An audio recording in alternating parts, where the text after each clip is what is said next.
യോऽന്തഃ പ്രവിശ്യ മമ വാചമിമാം പ്രസുപ്താം സഞ്ജീവയത്യഖിലശക്തിധരസ്വധാംന അന്യാംശ ഹസ്തചരണശ്രവണത്വഗാദീൻ പ്രാണാന്നമോ ഭഗവതേ പുരുഷായ തുഭ്യം.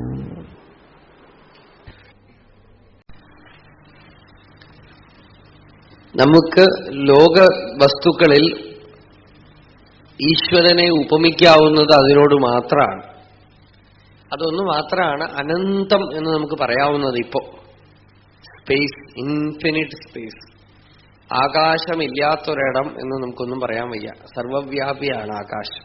ആകാശം എന്ന് വെച്ചാൽ ആകാശം മുകളിലുള്ളതല്ല, നമ്മളുടെയൊക്കെ ഇടയിലൊക്കെ ആകാശമുണ്ട്. സ്പേസ്, ഇടം, സ്ഥലം എല്ലായിടത്തും ഉണ്ട്. നമ്മളുടെ ഉള്ളിലുണ്ടോ പുറത്തുണ്ടോ ഒക്കെ ഉണ്ട്. ആ സ്പേസിലാണ്, ആകാശത്തിലാണ് നമ്മൾ ഇരിക്കുന്നത്. ആ ആകാശം ഏറ്റവും സൂക്ഷ്മം. മണ്ണ് എന്ന് പറയുന്നത് ഏറ്റവും സ്ഥൂലം. മണ്ണാങ്കട്ട ഒരു സ്ഥലത്തിട്ടാൽ അത് അവിടെ കിടക്കും, അത് അനങ്ങില്ല. അത് സ്ഥൂലമായതുകൊണ്ട് അതിന് പെർവേസീവ്നെസ് ഇല്ല, അത് അവിടെ കിടക്കും. വെള്ളം കുറച്ചുകൂടെ സൂക്ഷ്മമായതുകൊണ്ട് ഒഴിച്ചാൽ വശങ്ങളിലേക്കൊക്കെ ഇങ്ങനെ വ്യാപിക്കും, കുറച്ചുകൂടെ പെർവേസീവാണ്. അഗ്നി വശങ്ങളിലേക്ക് മാത്രമല്ല മുകളിലേക്കും അങ്ങോട്ട് വ്യാപിക്കും. വായു അഗ്നിയേക്കാളും ഏകദേശം എല്ലായിടത്തും ഇങ്ങനെ വീശിക്കൊണ്ടിരിക്കണം. അപ്പോഴും വായു ഇല്ലാത്ത സ്ഥലമുണ്ട്. അതുകൊണ്ടാണല്ലോ വീശാൻ പറ്റണത് ഒരു സ്ഥലത്തുനിന്ന് ഒരു സ്ഥലത്തിലേക്ക്. വാക്യൂം സ്പേസ് ഉണ്ട്.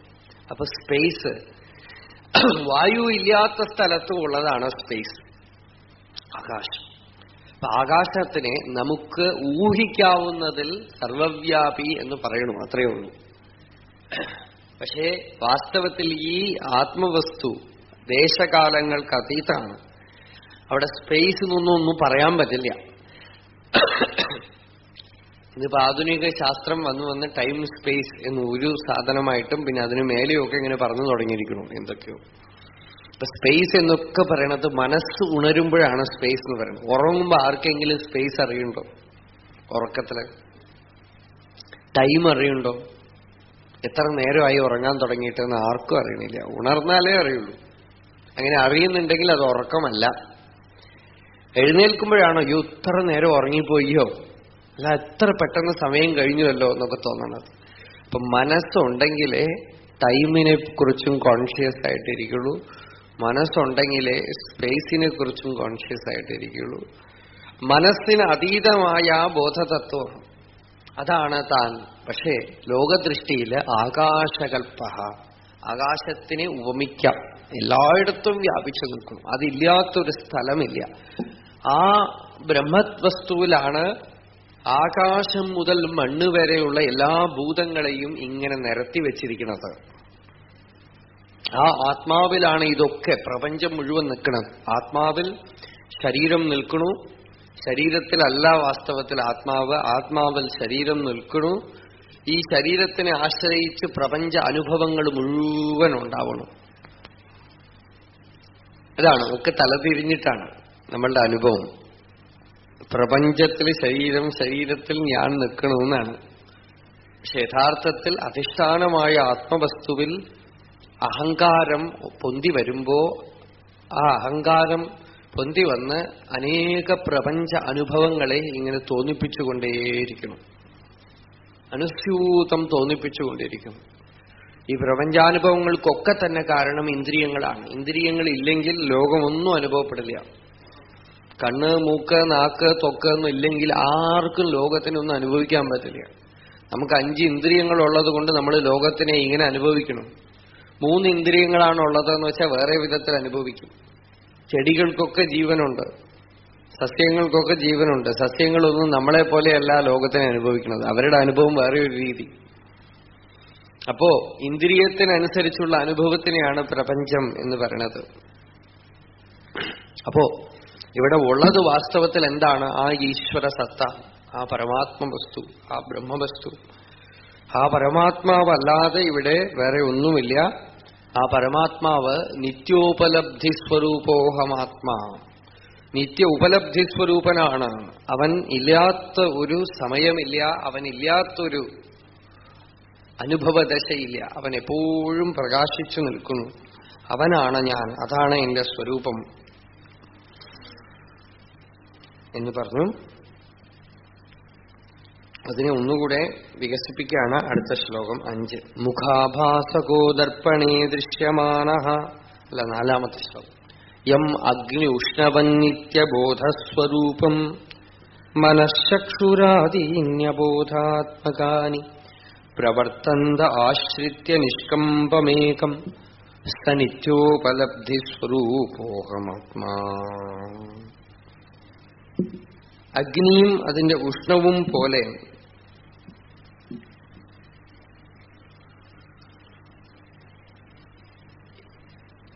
യം ബോധസ്വരൂപം നിഷ്കമ്പം ഏകം ആശ്രിത്യ, ആത്മാവിന്റെ മാത്രം സ്വരൂപമാണ് ബോധം എന്ന് പറയുന്നത്, അനുഭവം. നമ്മളത് വീണ്ടും വീണ്ടും പറഞ്ഞുകൊണ്ടേയിരിക്കണം. അനുഭവിക്കുക എന്നുള്ളത്. ജഡത്തിനൊന്നും അനുഭവിക്കാൻ കഴിയില്ല, ചൈതന്യത്തിന് മാത്രമേ അനുഭവദശയുള്ളൂ. ഭാഗവതത്തില് ഭഗവാന് കൊടുത്തിട്ടുള്ള മനോഹരമായ ഒരു പേരാണ് കേവല അനുഭവാനന്ദ സ്വരൂപ.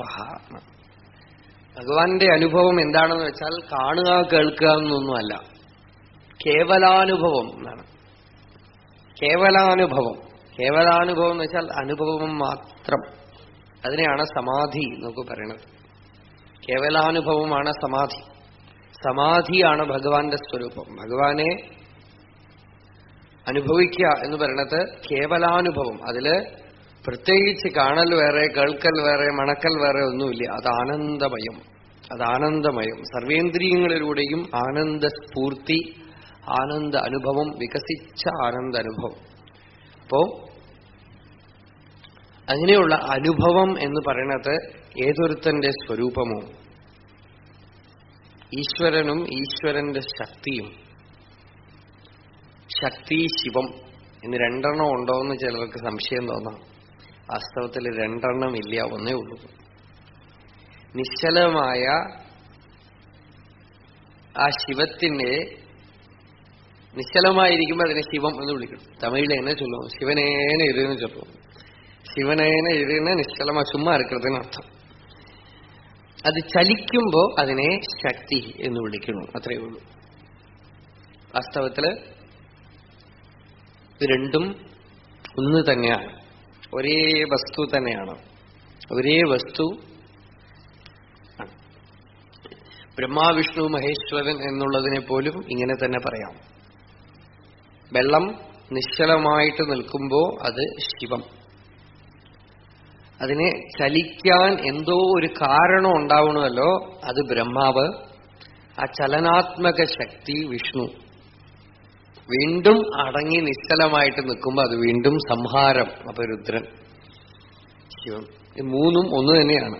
മൂന്നും ഒരേ വസ്തുവിൽ നടക്കുന്ന പ്രക്രിയയാണ്. ആ നിശ്ചലമായ സത്യമാണ് ശിവം എന്ന് പറയുന്നത്. അത് ചലിക്കുമ്പോൾ ശക്തി. ശക്തി എന്ന് പറയുന്നത് ശിവത്തിന്റെ തന്നെ ഒരു ഭാഗമാണ്. രണ്ടും പിരിഞ്ഞിരിക്കാൻ പറ്റില്ല.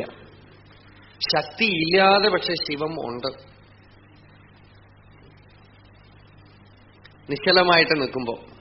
പക്ഷെ ശിവം ഇല്ലാതെ ശക്തി ഇല്ല. ആ ചലിക്കുമ്പോഴും ആ വസ്തു അവിടെ ഉണ്ട്. ഭഗവാൻ രമണ മഹർഷിയോട് ആരോ ചോദിച്ചു, ഭഗവാനെ ശക്തിയില്ലാതെ ശിവനില്ല, ശിവനില്ലാതെ ശക്തിയില്ല എന്ന് പറയണമല്ലോ. മഹർഷി പറഞ്ഞു, ഒരു വിധത്തിൽ അത് ശരി തന്നെയാണ്.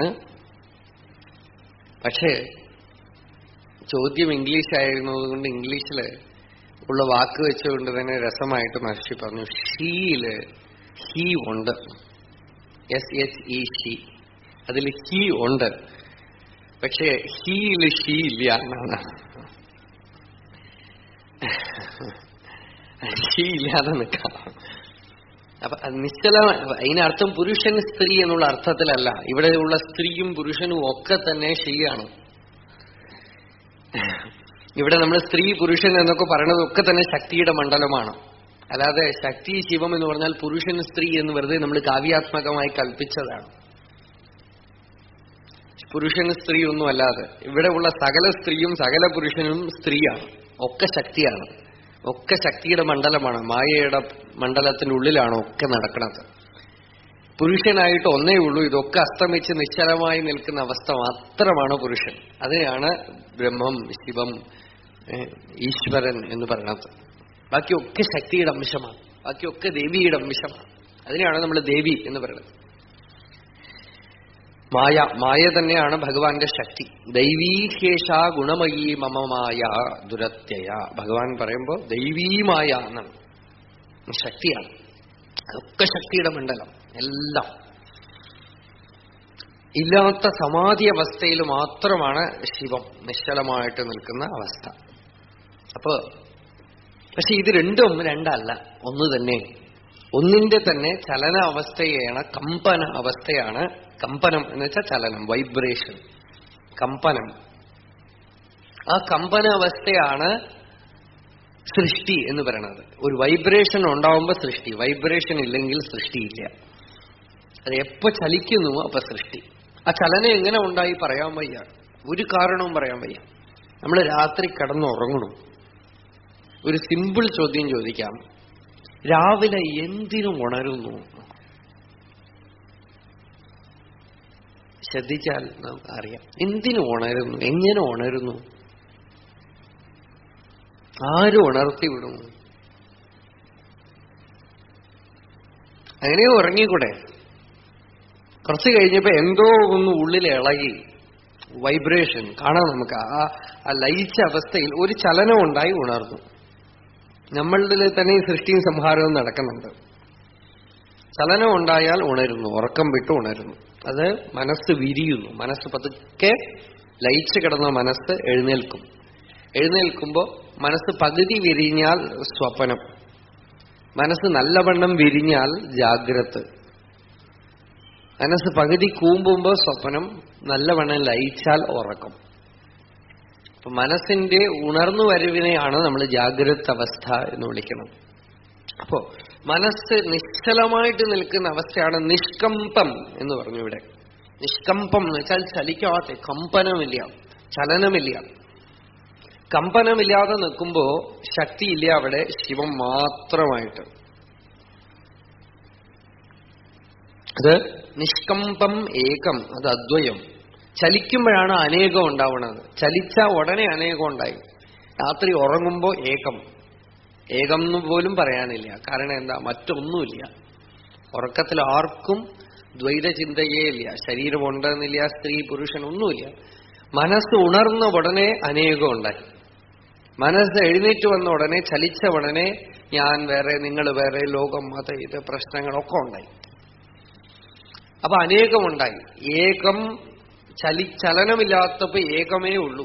നിഷ്കമ്പമേകം. നമ്മളുടെ ഉണർവ്, നമ്മളുടെ കോൺഷ്യസ്നെസ്സിൽ അനേകത്വമില്ല. അനേകം ഉണ്ടായാൽ മഹാകുഴപ്പ. ആർക്കെങ്കിലും തോന്നുന്നുണ്ടോ ഞാൻ 2-3 ആളാണ് ഞാൻ എന്ന് തോന്നുന്നുണ്ടോ?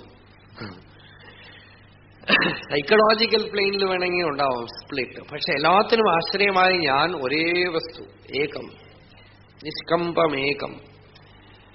അപ്പോ യം അഗ്നിയുഷ്ണവൻ നിത്യബോധസ്വരൂപം. അഗ്നിയും അതിന്റെ ചൂടിനെയും വേർതിരിക്കാൻ കഴിയാത്ത പോലെ അനുഭവിക്കുക. എക്സ്പീരിയൻസ് എന്നുള്ളതിനെ ബ്രഹ്മത്തിൽ നിന്ന്, ആത്മാവിൽ നിന്ന് പിരിക്കാൻ കഴിയില്ല. ആത്മാവിന്റെ സ്വരൂപമാണ് എക്സ്പീരിയൻസ്.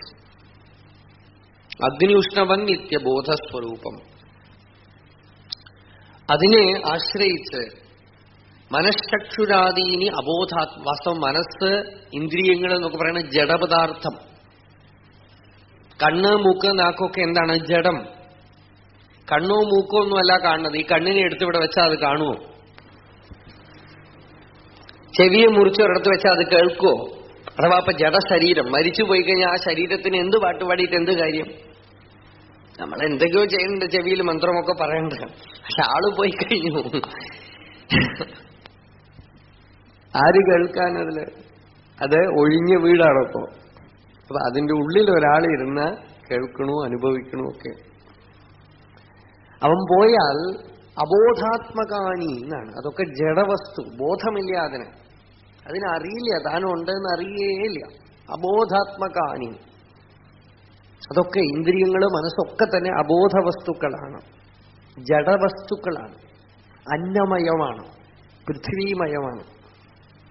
മനസ്സ് ഉണ്ടാവുന്നത് തന്നെ ചാപ്പാടുന്നാണല്ലോ. കഴിക്കുന്ന ആഹാരത്തിന്റെ സൂക്ഷ്മാംശത്തിൽ നിന്നാണ് അതിന് പുഷ്ടി കിട്ടണത്. അപ്പൊ ജഡപദാർത്ഥം അതൊക്കെ ചൈതന്യം പോലെ വ്യവഹരിക്കുന്നത് അതിനു പുറകിലുള്ള ബോധമുള്ളതുകൊണ്ട്, ആ ബോധത്തിന്റെ സമ്പർക്കം കൊണ്ട് അത് പ്രകാശിക്കുന്നു, ബോധവത്ത് പോലെ തോന്നുന്നു. അങ്ങനെയുള്ള ആ ബോധസ്വരൂപമായ നിത്യോപലബ്ധി സ്വരൂപോഹമാത്മാ, എപ്പോഴും ഉപലബ്ധി മാത്രമായി അനുഭവസ്വരൂപമായി ആകാശം പോലെ അനന്തമായി പ്രകാശിക്കുന്ന ഉപലബ്ധി സ്വരൂപോഹം ആത്മാ. യമഗ്നിഷ്ണവൻ നിത്യബോധസ്വരൂപം മനഃചക്ഷുരാദീന്യബോധാത്മകാനി പ്രവർത്തന്ത ആശ്രിത്യ നിഷ്കമ്പമേകം സ നിത്യോപലബ്ധി സ്വരൂപോഹമാത്മാ. യം അഗ്നി ഉഷ്ണവത് നിത്യബോധസ്വരൂപം പ്രവർത്തന്ത ആശ്രിത്യ നിഷ്കമ്പമേകം മനഃചക്ഷുരാദീനി അബോധാത്മകാനി പ്രവർത്തന്ത ആശ്രിത്യ നിഷ്കമ്പമേകം സ നിത്യോപലബ്ധി സ്വരൂപോഹമാത്മാ. ജ്ഞാനത്തിന് ഉള്ള മാർഗം വിചാരമാണ്, ആത്മവിചാരം.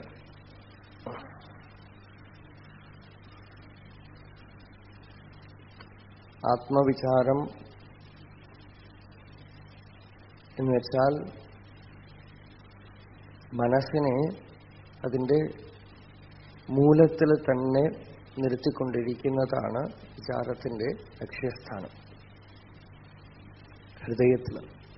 അതുകൊണ്ട് ഇതിനെ ഹൃദയവിദ്യ, ദഹരവിദ്യ എന്നാണ് പറയുക.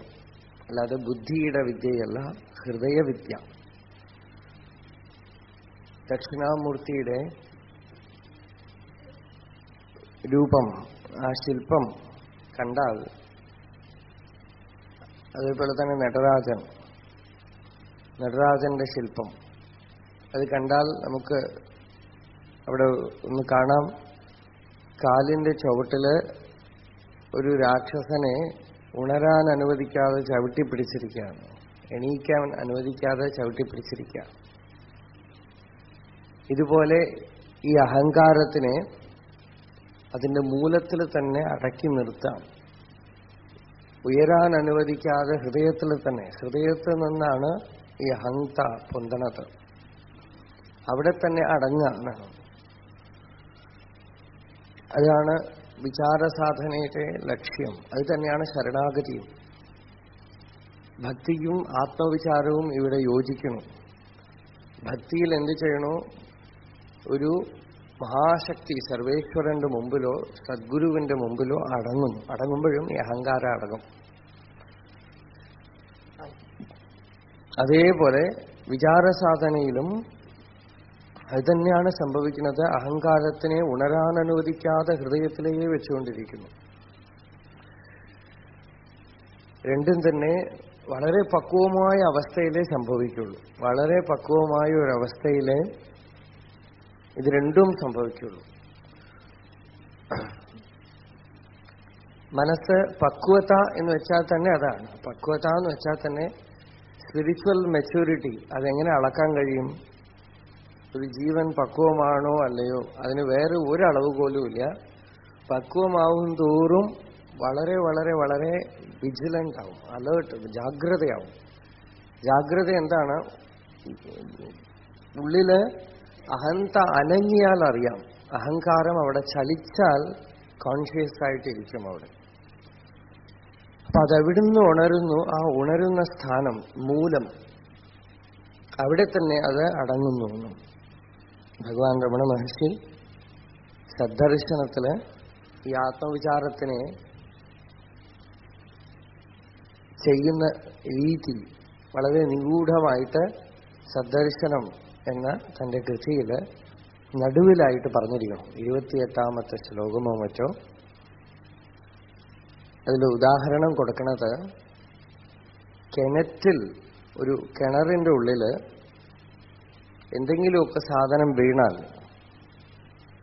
അത് തിരയാനായിട്ട് ഒരാളെ വിളിച്ചാൽ അയാൾ അതിലേക്ക് വീണിട്ട് ശ്വാസം അടക്കി പിടിച്ചുകൊണ്ട് ഉള്ളിലേക്ക് മുങ്ങും. മുങ്ങിയിട്ടതെങ്ങനെ അന്വേഷിക്കും. അതുപോലെ ഹൃദയത്തിൽ മുങ്ങുക എന്നാണ്. ഹൃദയത്തിൽ അതുപോലെ മുങ്ങുക. കൂപേയത ഗാഢജലേ തഥാ അന്തർനിമജ്യ ബുദ്ധ്യാശ്രിതയാനിതം പ്രാണം ച വാചം ച നിയമ്യ ചിൻവൻ വിന്ദേത് നിജ അഹംകൃതി മൂലരൂപം. ഇതാണ് ആത്മവിചാരം. നിശ്ചലമായ ഒരിടത്തിരുന്ന് ഇത് പരിശീലിക്കുമ്പോൾ നിശ്ചലമായിട്ട് ഒരിടത്തിരുന്ന് വിചാരങ്ങളൊക്കെ വരാൻ അനുവദിക്കുക. എത്ര വേണമെങ്കിൽ വിചാരങ്ങൾ പൊന്തി വന്നോട്ടെ, എന്തൊക്കെ വേണമെങ്കിലും വന്നോട്ടെ. മനസ്സിൽ 2 തരത്തിൽ വിചാരങ്ങൾ പൊന്തി വരും. ശുഭം അശുഭം, ശുഭവാസന അശുഭവാസന. 2 ചാനലായിട്ടാണ് മനസ്സ്, 2 കൈവഴികളായിട്ട് ഒഴുകുന്നു മനസ്സ്.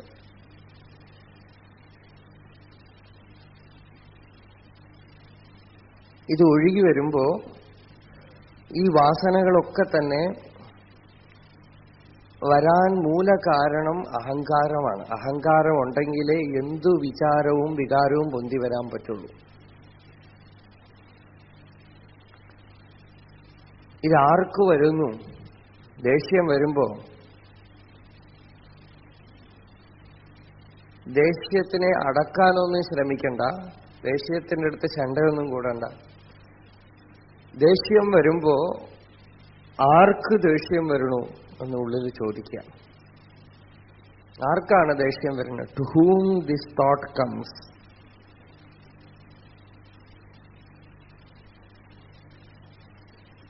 ഉടനെ വരുന്ന ഉത്തരം എന്താ? എനിക്ക്. എന്തിനു വന്നു എന്നൊന്നും ചോദിക്കരുത്. ദേഷ്യം എന്തുകൊണ്ട് വന്നു, എങ്ങനെ വന്നു, എന്താ കാരണം, അങ്ങനെയൊക്കെ അന്വേഷിക്കുന്നത് ഇറ്റ് ഈസ് നോട്ട് പെർമിറ്റഡ് വേദാന്തത്തിന്. ആ ക്വസ്റ്റ്യനൊക്കെ തന്നെ തെറ്റാണെന്നാണ് വേദാന്തം പറയുന്നത്. ലാംഗ്വേജിൽ നിന്നും ഹൗ, വെൻ, വൈ എന്നുള്ള ക്വസ്റ്റ്യനൊക്കെ എടുത്തു കളയണം എന്നാണ് വേദാന്തം പറയുന്നത്. Only question that is permitted is to ഹൂം.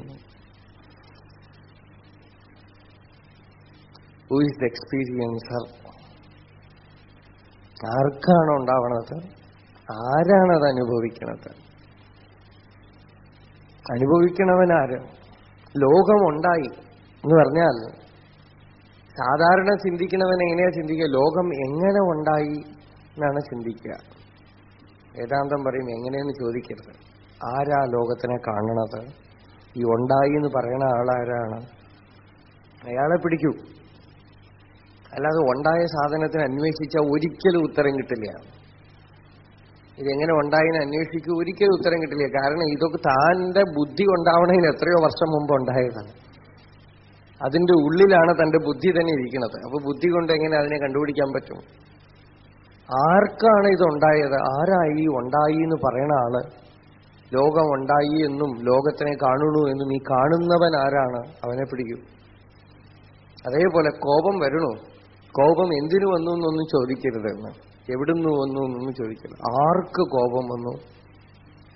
ആരാ ദേഷ്യപ്പെടുന്നവൻ? ആർക്ക് ദേഷ്യം? ഇത്ര ദേഷ്യം, നല്ല തീവ്രമായിട്ട് കോപം വരുമ്പോ 1 മിനിറ്റ് നിന്നിട്ട് ആരാ ഈ ദേഷ്യപ്പെടുന്ന ആള്?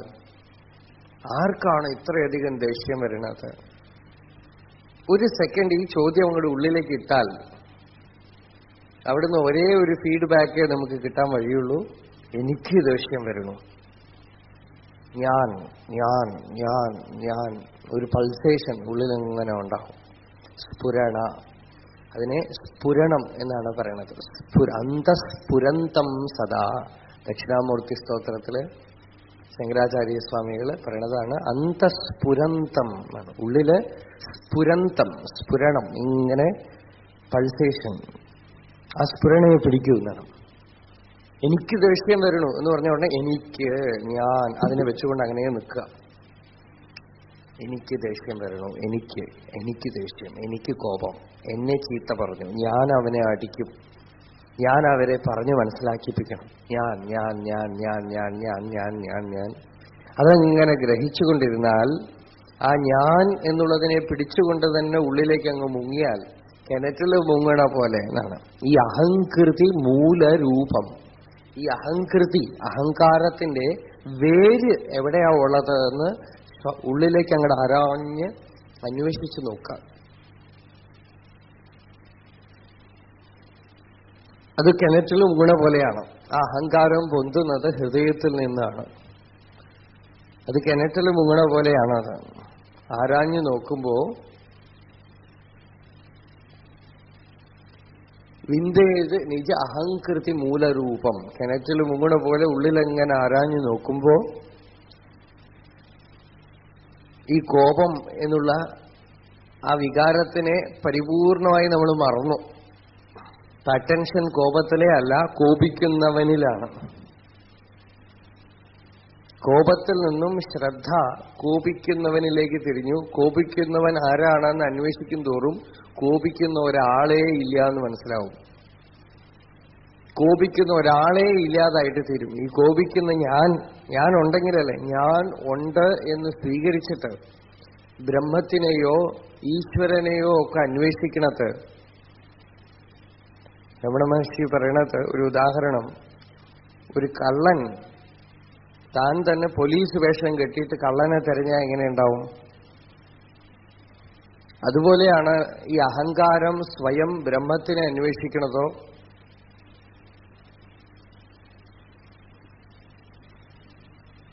ഓക്കെ, അതുതന്നെയാണ് കള്ളൻ. അതുതന്നെയാണ് പ്രശ്നം.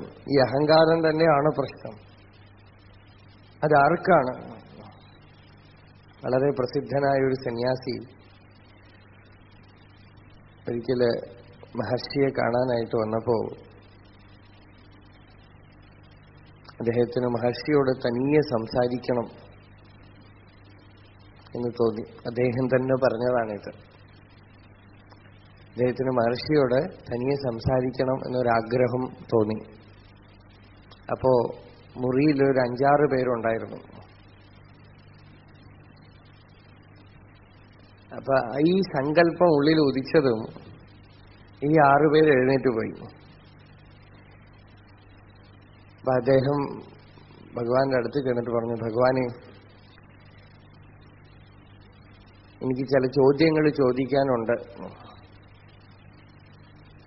അപ്പൊ മഹർഷി പറഞ്ഞു, എല്ലാരും പോട്ടെ. ഇപ്പൊ ഇദ്ദേഹം വിചാരിച്ചു ഇവിടെയുള്ള ആളുകൾ പോയത് മഹർഷി ശ്രദ്ധിച്ചിട്ടില്ല എന്ന് വിചാരിച്ച് എല്ലാരും പോയി കഴിഞ്ഞു, ഇപ്പൊ ഞാൻ മാത്രമേ ഉള്ളൂ, അതും പോട്ടെ. Let that also go. അത് അനുഗ്രഹമാണ്. അദ്ദേഹം പിന്നാലെ പറഞ്ഞു, ആ പറഞ്ഞത് ബോംബ് മാതിരിയാണെന്ന്, അതും പോട്ടെ. That moment it is erased. ഈ അഹങ്കൃതി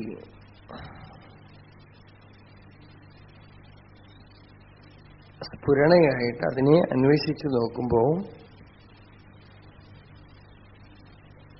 അതൊരു വ്യക്തിബോധം, ഒരു ഇൻഡിവിജ്വാലിറ്റി ആയിട്ട് നിൽക്കില്ല. അവിടെ ഒരു ഇൻഡിവിജ്വൽ ഉണ്ട് എന്നുള്ള തെറ്റിദ്ധാരണ നീങ്ങി അനന്തമായ ബോധം പ്രകാശിക്കും.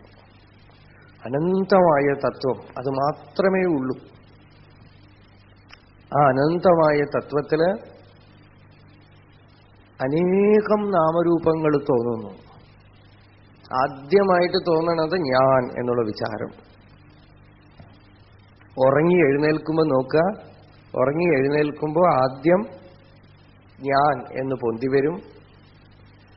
പിന്നെയാണ് മറ്റുള്ള വിചാരങ്ങളൊക്കെ പൊന്തി വരിക. പിന്നെയാണ് ശരീരത്തിനെ കുറിച്ചുള്ള വിചാരം, പിന്നെയാണ് ലോകം, മറ്റുള്ളവരും ഒക്കെ. ഇതാണ് ബേസിക് പ്രിൻസിപ്പിൾ. നമ്മളൊരു 1000 ദിവസം പ്രഭാഷണം കണ്ടിന്യൂസ് ആയിട്ട് ചെയ്താൽ ഇത് തന്നെയാ പറയാൻ പോണത്. കാരണം ഇതാണ് തെളിയേണ്ടത്. ഈ ഒരു തത്വം ഇത് നമുക്ക് ധ്യാനമാണ്. ഇത് റിപ്പറ്റീഷൻ അല്ല, ഇത് ധ്യാനമാണ്. അതിനാണ് ഇത് തന്നെ പറഞ്ഞുകൊണ്ടിരിക്കുന്നത്. മറ്റു പലതും പറയാൻ അറിയാതെയല്ല, ഒരു പ്രയോജനമില്ല.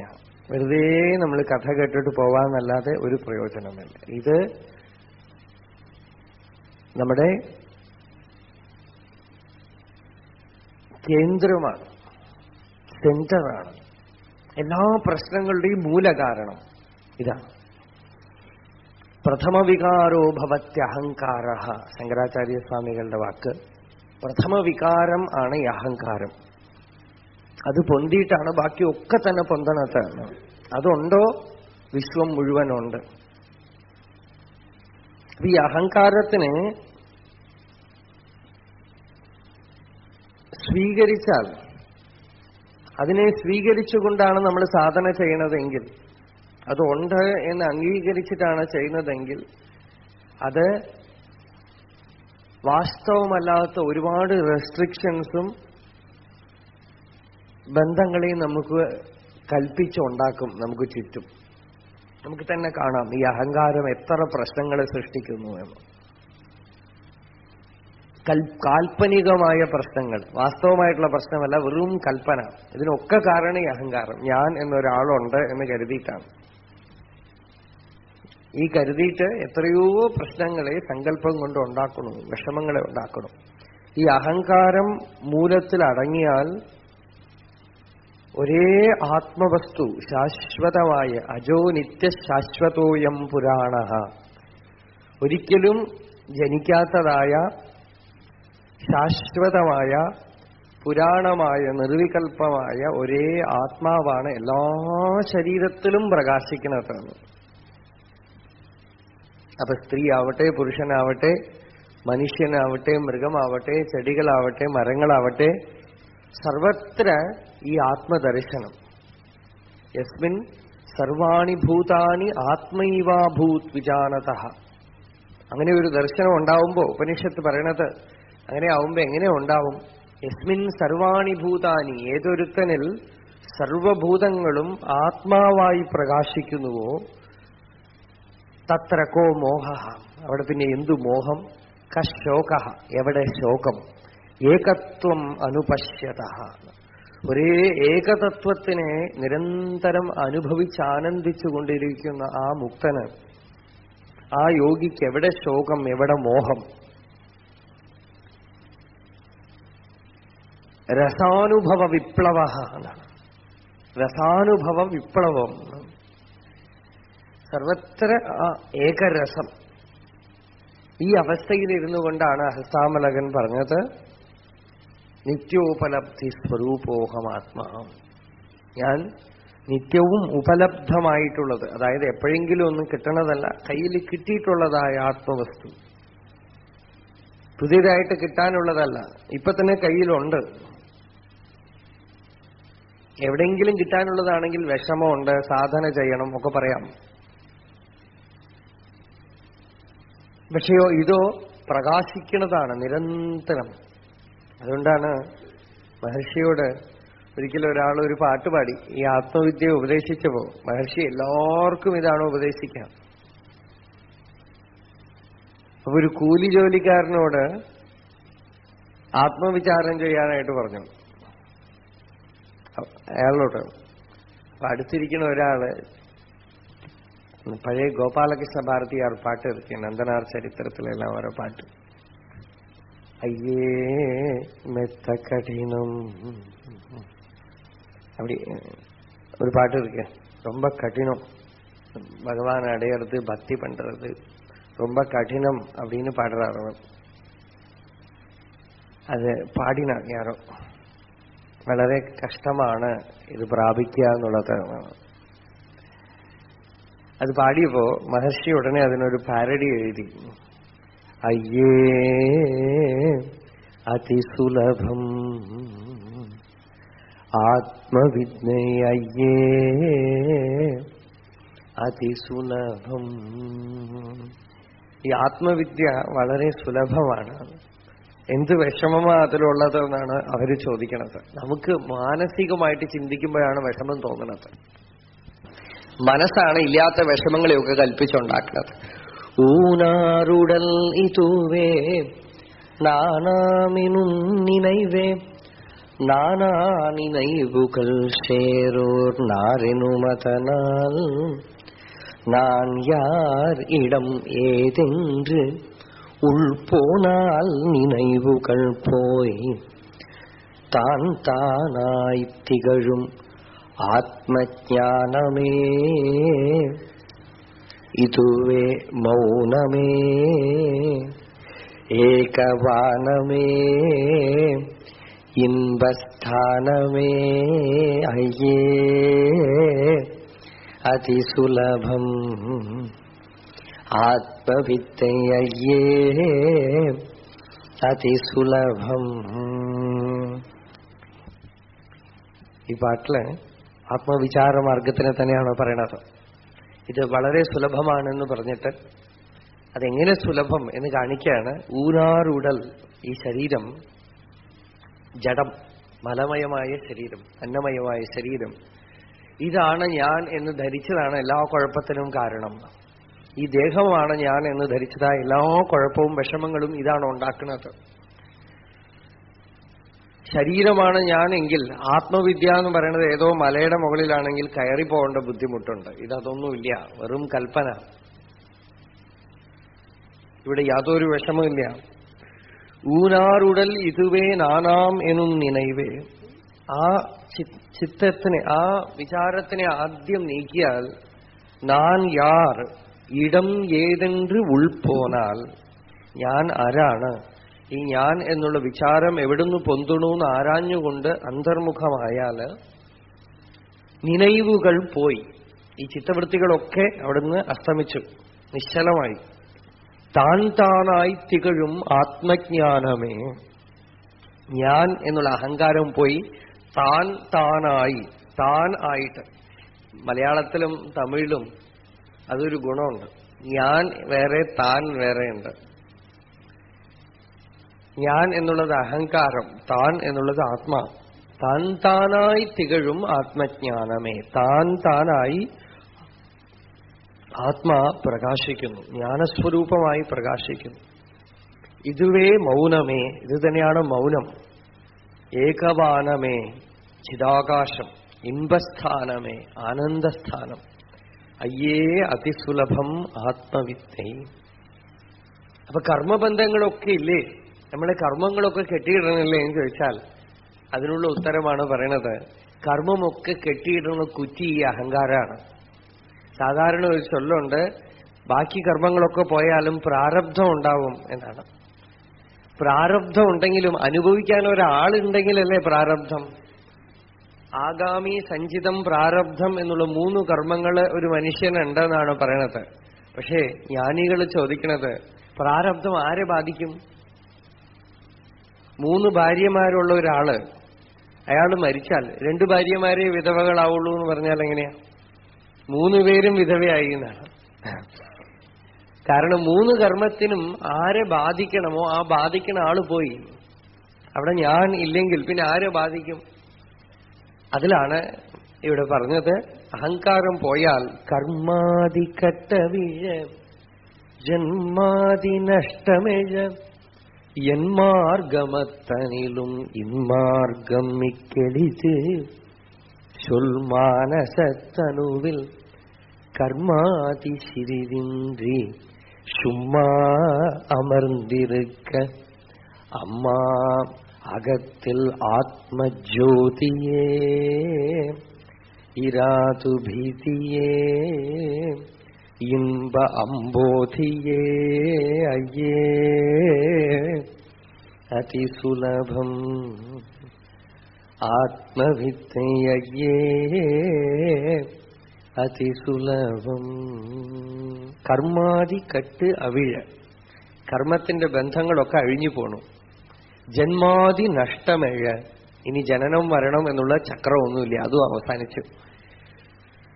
അതുമാത്രമല്ല, നമ്മളെ ഒന്നുകൂടെ ഉറപ്പിക്കാൻ വേണ്ടി പറയാണ്, എന്മാർഗമത്തനിലും ഇൻമാർഗം മിക്കെളിത്. എല്ലാ മാർഗത്തിനേക്കാളും വളരെ ലളിതം, ഡയറക്റ്റ് പാത്ത് എന്നാണ്, ഋജുവായ മാർഗം. Truth is very simple, Vivekananda സ്വാമികളുടെ വാക്കാണ്. It is simple like your own existence. It is the mind which makes it more and more complex. Truth is very simple. സത്യം വളരെ ലളിതം. പക്ഷേ നമ്മൾ മനസ്സാവുന്ന കണ്ണാടിയിലൂടെ നോക്കുകയാണ്. ഈ മനസ്സാണ് അതിനെ വിഷമമാക്കി കാണിക്കുന്നത്. ഋജുവായി നേരെ അതിനെ അങ്ങോട്ട് പിടിച്ചാൽ കർമ്മത്തിന്റെ കെട്ടഴിയുന്നു. ഇനി ജനന മരണമില്ല, അവസാനിച്ചു. എല്ലാ മാർഗത്തിനേക്കാളും ലളിതമായ മാർഗം. എന്മാർഗമത്തിനും ഇമ്മാർഗം മിക്കളിത്. ഇവിടെ എന്താ ചെയ്യേണ്ടത് എന്ന് ചോദിച്ചാൽ, ബാക്കിയുള്ള മാർഗത്തിലൊക്കെ എന്തെങ്കിലുമൊക്കെ ചെയ്യണം. ഇവിടെ എന്ത് ചെയ്യണം? കർമാതി ശിരിതിൻറി, ഒരു ചെറിയ കർമ്മചലനം പോലും ഇല്ലാതെ ചുമ്മാ അമർന്നിരിക്ക. ചൊൽ മാനസത്തണുവിൽ ചുമ്മാ അമർന്നിരിക്ക. ചിത്തവൃത്തികളൊക്കെ മാറ്റി ആ ഹൃദയത്തില് ചുമ്മാ അമർന്നിരിക്ക. ഹൃദയത്തിൽ അങ്ങനെ നിശ്ചലമായിട്ടിരിക്കാൻ. അകത്തിൽ ആത്മജ്യോതിയെ, ആ അമർന്നിരിക്കുക എന്ന് വെച്ചാൽ അഹങ്കാരം അടങ്ങുക. അഹങ്കാരം അടങ്ങുമ്പോ ആത്മജ്യോതിയെ, ആത്മജ്യോതി പ്രകാശിക്കും. അകത്തിൽ ആത്മജ്യോതിയെ, ഈരാതു ഭീതിയെ. അവിടെ രണ്ട് എന്നുള്ള ഭാവം പോയാൽ പിന്നെ ഭയമില്ല. അഭയം, ഭയമില്ലാത്ത അവസ്ഥ. ജനക മഹാരാജാവ് ബ്രഹ്മജ്ഞാനം നേടിയപ്പോ യാജ്ഞവൽക്യൻ പറഞ്ഞു, അഭയം വൈ ജനക പ്രാപ്തോസി. ഭയമില്ലാത്ത അവസ്ഥയെ താൻ പ്രാപിച്ചിരിക്കണം. ഇനി തനിക്ക് ഭയമില്ല എന്ന്. ഇരാതുഭീതിയെ, നിതാനുഭൂതിയെ, ആത്മാനുഭൂതി. ഇമ്പ അംബോധിയെ, ആനന്ദ സമുദ്രം. അപ്പോ ഇങ്ങനെയൊക്കെ ജ്ഞാനികൾ പറയുമ്പോ, ഈ ബ്രഹ്മവിദ്യ ലളിതമാണ് എന്ന് പറയുമ്പോ, അതങ്ങനെ അല്ല, ഇത് കഷ്ടമാണ് എന്ന് പറയാൻ നമുക്ക് അധികാരമുണ്ടോ? ഇത് ലളിതം എന്ന് പറയുമ്പോ പിന്നെയും അത് കഷ്ടമെന്ന് പറയണവൻ ആരാണ്? അവനാണ് നോക്കേണ്ടത്, അവനെയാണ് പിടിക്കേണ്ടത്. ഉള്ളിലിരുന്ന് ഒരാൾ പറയണു, അതൊക്കെ പറയാം, പക്ഷെ ഇത് കഷ്ടമാണ് എന്ന് ഒരാൾ ഉള്ളിലിരുന്ന് പറയണമല്ലോ, അവനാണ് അപകടം, അവനാണ് നമ്മുടെ ശത്രു. ഇവൻ നമ്മളെ എത്രയോ ജന്മമായി പറ്റിച്ചുകൊണ്ടേയിരിക്കണം. ഈ അഹങ്കാരമാവുന്ന ശത്രു ഉള്ളിലിരുന്നു കൊണ്ട്, ജനകൻ അതാണ് പറഞ്ഞത്. ജനകൻ ഇങ്ങനെ ആലോചിച്ചുകൊണ്ടേയിരുന്നു. ചക്രവർത്തിയാണേ. ഇപ്പൊ ചക്രവർത്തിയായിരിക്കുമ്പോ തന്നെ ഇടയ്ക്കിടയ്ക്ക് യാജ്ഞവൽക്യ മഹർഷിയും മറ്റുമൊക്കെ വന്ന് വേദാന്ത തത്വങ്ങൾ പറയണതൊക്കെ കേൾക്കും. അപ്പൊ കേൾക്കുമ്പോഴൊക്കെ കുറച്ച് അനുഭൂതി ഉണ്ടാവണു. പിന്നെയും കുറച്ച് ദിവസം കഴിഞ്ഞാൽ ഒക്കെ മങ്ങിപ്പോണു. ഇങ്ങനെ കുറെ ദിവസം കഴിഞ്ഞപ്പോ ജനക മഹാരാജാവ് ഒരു ദിവസം പൂന്തോട്ടത്തിലിരുന്ന് ഇങ്ങനെ ആലോചിച്ചുകൊണ്ടിരിക്കുക. അപ്പൊ എവിടെയോ സിദ്ധന്മാര് പാട്ടുപാടുന്നതൊക്കെ കേട്ടു. ആത്മാനുഭവത്തിനെ കുറിച്ച് പാട്ടുപാടുന്നതൊക്കെ കേട്ടു. കേൾക്കുമ്പോ കുറെ നേരത്തേക്ക് ഒരു സമാധി സുഖം.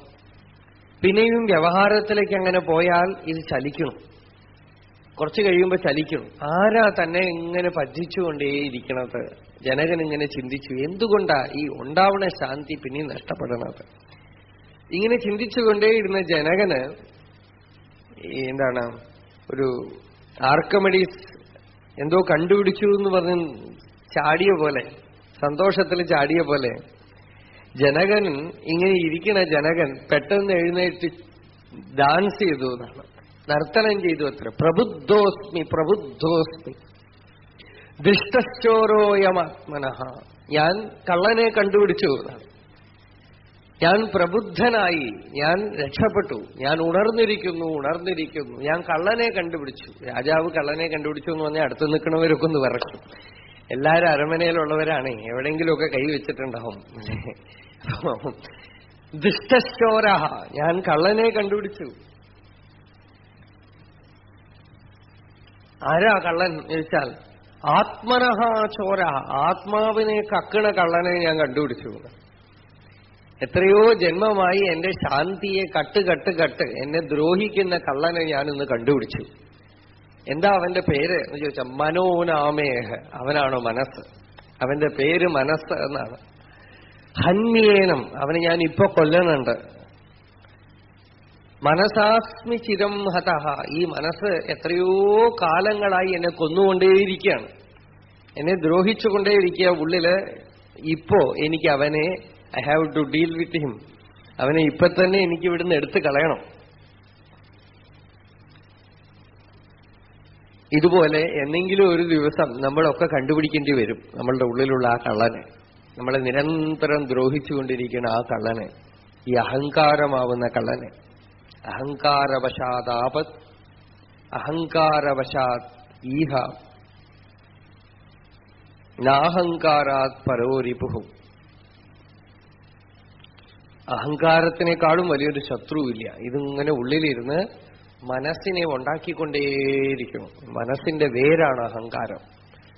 അഹങ്കാരത്തിൽ നിന്നാണ് മനസ്സുണ്ടാവുന്നത്. അഹങ്കാരത്തിന്റെ ബീജം ആണ് അജ്ഞാനം, അവിദ്യ. അപ്പോ ഈ അഹങ്കാരത്തിന്റെ ബീജം നശിപ്പിച്ച മുക്തപുരുഷനാണ് ഹസ്താമലകൻ. അതുകൊണ്ടാണ് ഹസ്താമലകന് ആ അവസ്ഥയിൽ നിന്ന് ചലനമേ ഇല്ല. ജഡഭരതനെ പോലെ അങ്ങനെ കഴിഞ്ഞു.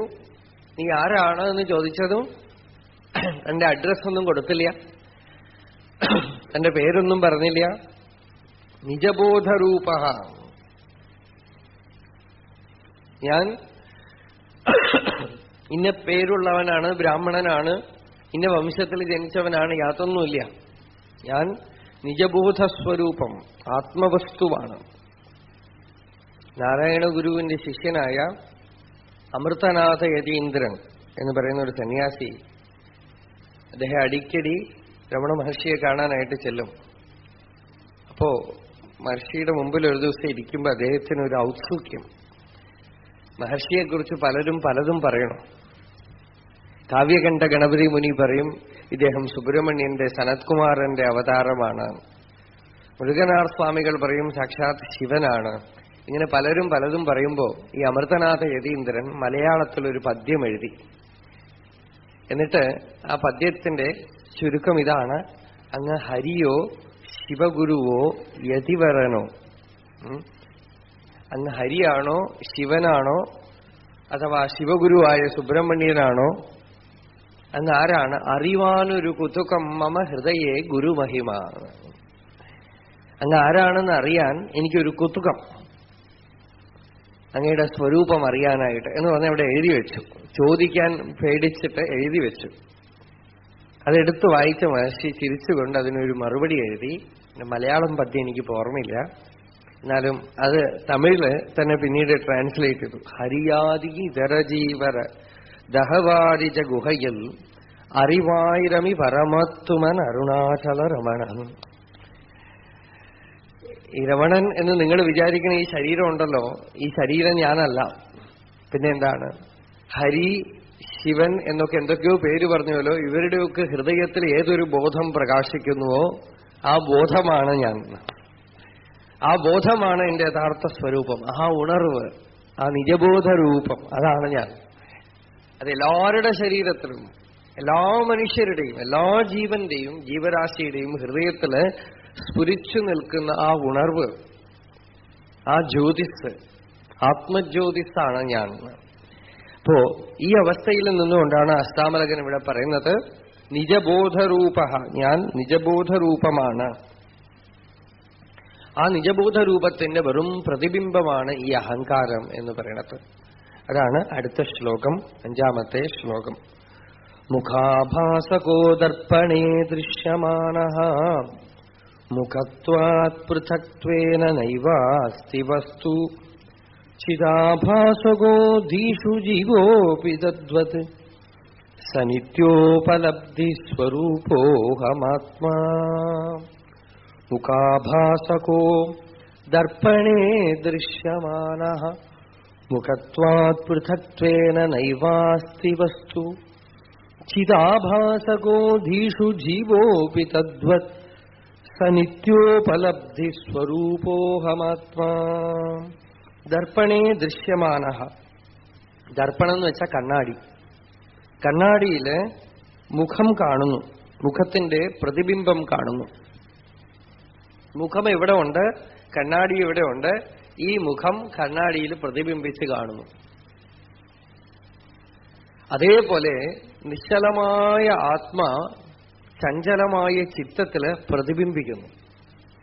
ചഞ്ചലമായ ചിത്തത്തിൽ പ്രതിബിംബിക്കുന്നതിനെയാണ് അഹങ്കാരം എന്ന് പറയുന്നത്. നിശ്ചലമായ അഖണ്ഡമായ ബോധം ചഞ്ചലമായ ചിത്തത്തില്, വാസനാമയമായ ചിത്തത്തില് പ്രതിബിംബിക്കുമ്പോ ഞാൻ ഞാൻ ഞാൻ എന്നുള്ള അഹങ്കൃതി ആയിട്ട് മാറണം, അഹങ്കാരമായിട്ട്. ദർപ്പണേ ദൃശ്യമാനഃ മുഖത്വാത് പൃഥക്ത്വേന നൈവാസ്തി വസ്തു. എന്നാൽ വാസ്തവത്തില് കണ്ണാടിയിൽ പ്രതിബിംബമുണ്ടല്ലാതെ ആ പ്രതിബിംബം വാസ്തവമാണോ?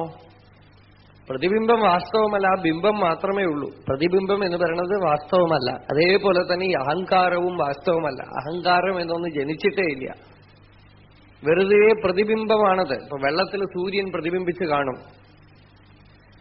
ഇപ്പൊ വെള്ളം ചലിച്ചാൽ സൂര്യനും ഡാൻസ് കളിക്കും. വെള്ളം പച്ച നിറമാണെങ്കിൽ സൂര്യൻ പച്ച നിറമായിട്ട് തോന്നും.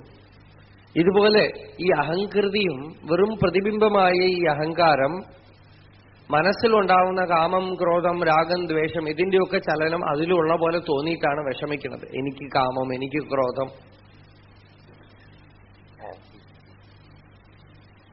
യഥാർത്ഥത്തിൽ ഈ വികാരങ്ങളുമായിട്ടൊന്നും നമ്മൾ ശണ്ട കൂടേണ്ട ആവശ്യമേ ഇല്ല. സാധന എന്ന് പറഞ്ഞിട്ട് ആളുകൾ ഇതുമായിട്ടൊക്കെ ശണ്ട കൂടി ഇതിനെയൊക്കെ ആകെപ്പാടെ വിഷമിപ്പിച്ച് സ്വയം വിഷമിച്ച് ദുരിതം അനുഭവിക്കുകയാണ്. ഇതൊന്നും വാസ്തവത്തിൽ നമ്മളുടെ സ്വരൂപത്തിൽ ഇല്ലേ ഇല്ല. ഇതൊക്കെ ഇല്ലാത്തതിനെ ആരോപിച്ചിട്ടാണ് നമ്മൾ ശണ്ട കൂടാൻ നിൽക്കുന്നത്. അപ്പൊ എങ്ങനെയാ അതിനെ നേരിടേണ്ടത് എന്ന് ചോദിച്ചാൽ, ഇതൊക്കെ വരുമ്പോ തന്നെ ഇതൊന്നും ഇല്ല എന്നറിഞ്ഞാൽ അതൊക്കെ പോയിക്കോളും. പലതും കാണും. കാണുമ്പോ അതൊക്കെ വെള്ളത്തിന്റെ ചളിയാണ്, സൂര്യന്റെ ചളിയല്ല. ആ വെള്ളം കുളത്തിൽ ഇപ്പൊ എന്തൊക്കെയോ എന്റെ പ്രതിബിംബം കാണുന്നു. കുളക്കരയിൽ ചെന്ന് ഇരിക്കുമ്പോ ആ വെള്ളത്തില് ഉള്ള പ്രതിബിംബം ഇങ്ങനെ ഡാൻസ് കളിച്ചാൽ ഞാൻ ഡാൻസ് കളിക്കണമെന്ന് ധരിച്ച് വിഷമിച്ചാൽ എങ്ങനെയുണ്ടാവും? വെള്ളത്തിലുള്ള ചളി എന്റെ മേലെ ഉണ്ടെന്ന് വിഷമിച്ചാൽ എങ്ങനെയുണ്ടാവും? അതുപോലെയാണ് ഈ അഹങ്കാരത്തിന്റെ ദൂഷ്യങ്ങളെയൊക്കെ ആത്മാവിൽ ആരോപിക്കുന്നത്. ഇതൊന്നും വാസ്തവത്തിൽ എന്നിൽ ഇല്ലേ ഇല്ല. രാഗമില്ല, ദ്വേഷമില്ല, കാമക്രോധാദികളില്ല. ഇല്ല എന്ന് ശക്തമായിട്ട് ധ്യാനിച്ചാൽ ഇല്ലാതാവും. ഉണ്ട് എന്ന് കരുതിയിട്ട് നേരിടാൻ പുറപ്പെട്ടാൽ, അതാണ് പറഞ്ഞത്, ഈ അഹങ്കാരം it will create unnecessary restrictions on you. ഇല്ലാത്തതിനെയൊക്കെ ഉണ്ടെന്ന് ആരോപിച്ച് ശണ്ട കൂടാൻ വയ്ക്കും. ആരോപിച്ചിട്ട് ശണ്ട കൂടുകയാണെങ്കിൽ ഒരുപാട് വിഷമിക്കണം. വാസ്തവത്തിൽ ഇല്ലാത്തതാണ്, ഇല്ല എന്ന് അറിയണതാണ് വിജയം. ഇല്ല എന്ന് അറിഞ്ഞ് ഉറപ്പിച്ചാൽ ഇല്ലാതാവും.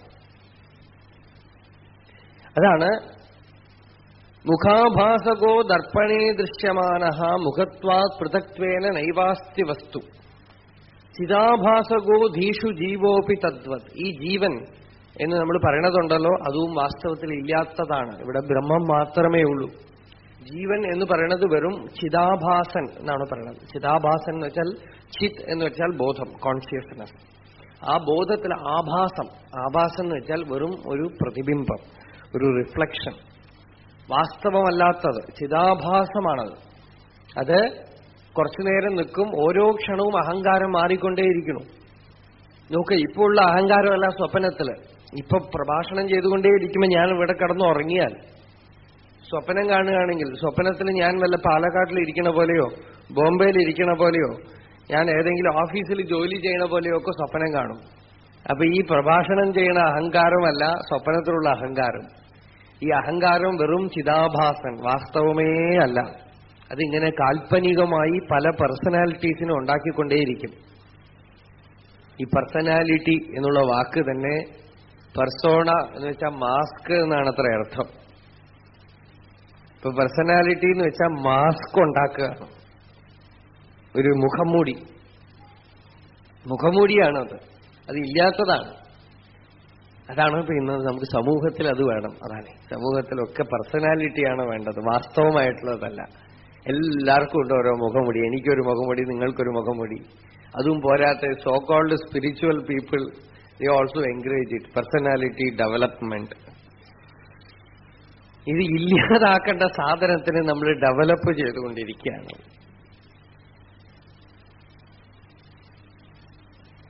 അപ്പോ അതൊരു മാസ്കാണ്. അത് ഇല്ല എന്നറിഞ്ഞാൽ പ്രശ്നമേ അസ്തമിച്ചു. അത് ഉണ്ട് എന്ന് കരുതിയിട്ട് അതിനെ പെയിന്റ് അടിക്കാൻ നിൽക്കുകയാണ് നമ്മൾ.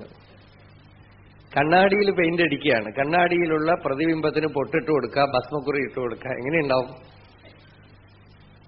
അത് ചിദാഭാസൻ എന്നാണ്. ചിദാഭാസകോ ധീഷു ജീവോപി തത്വത്.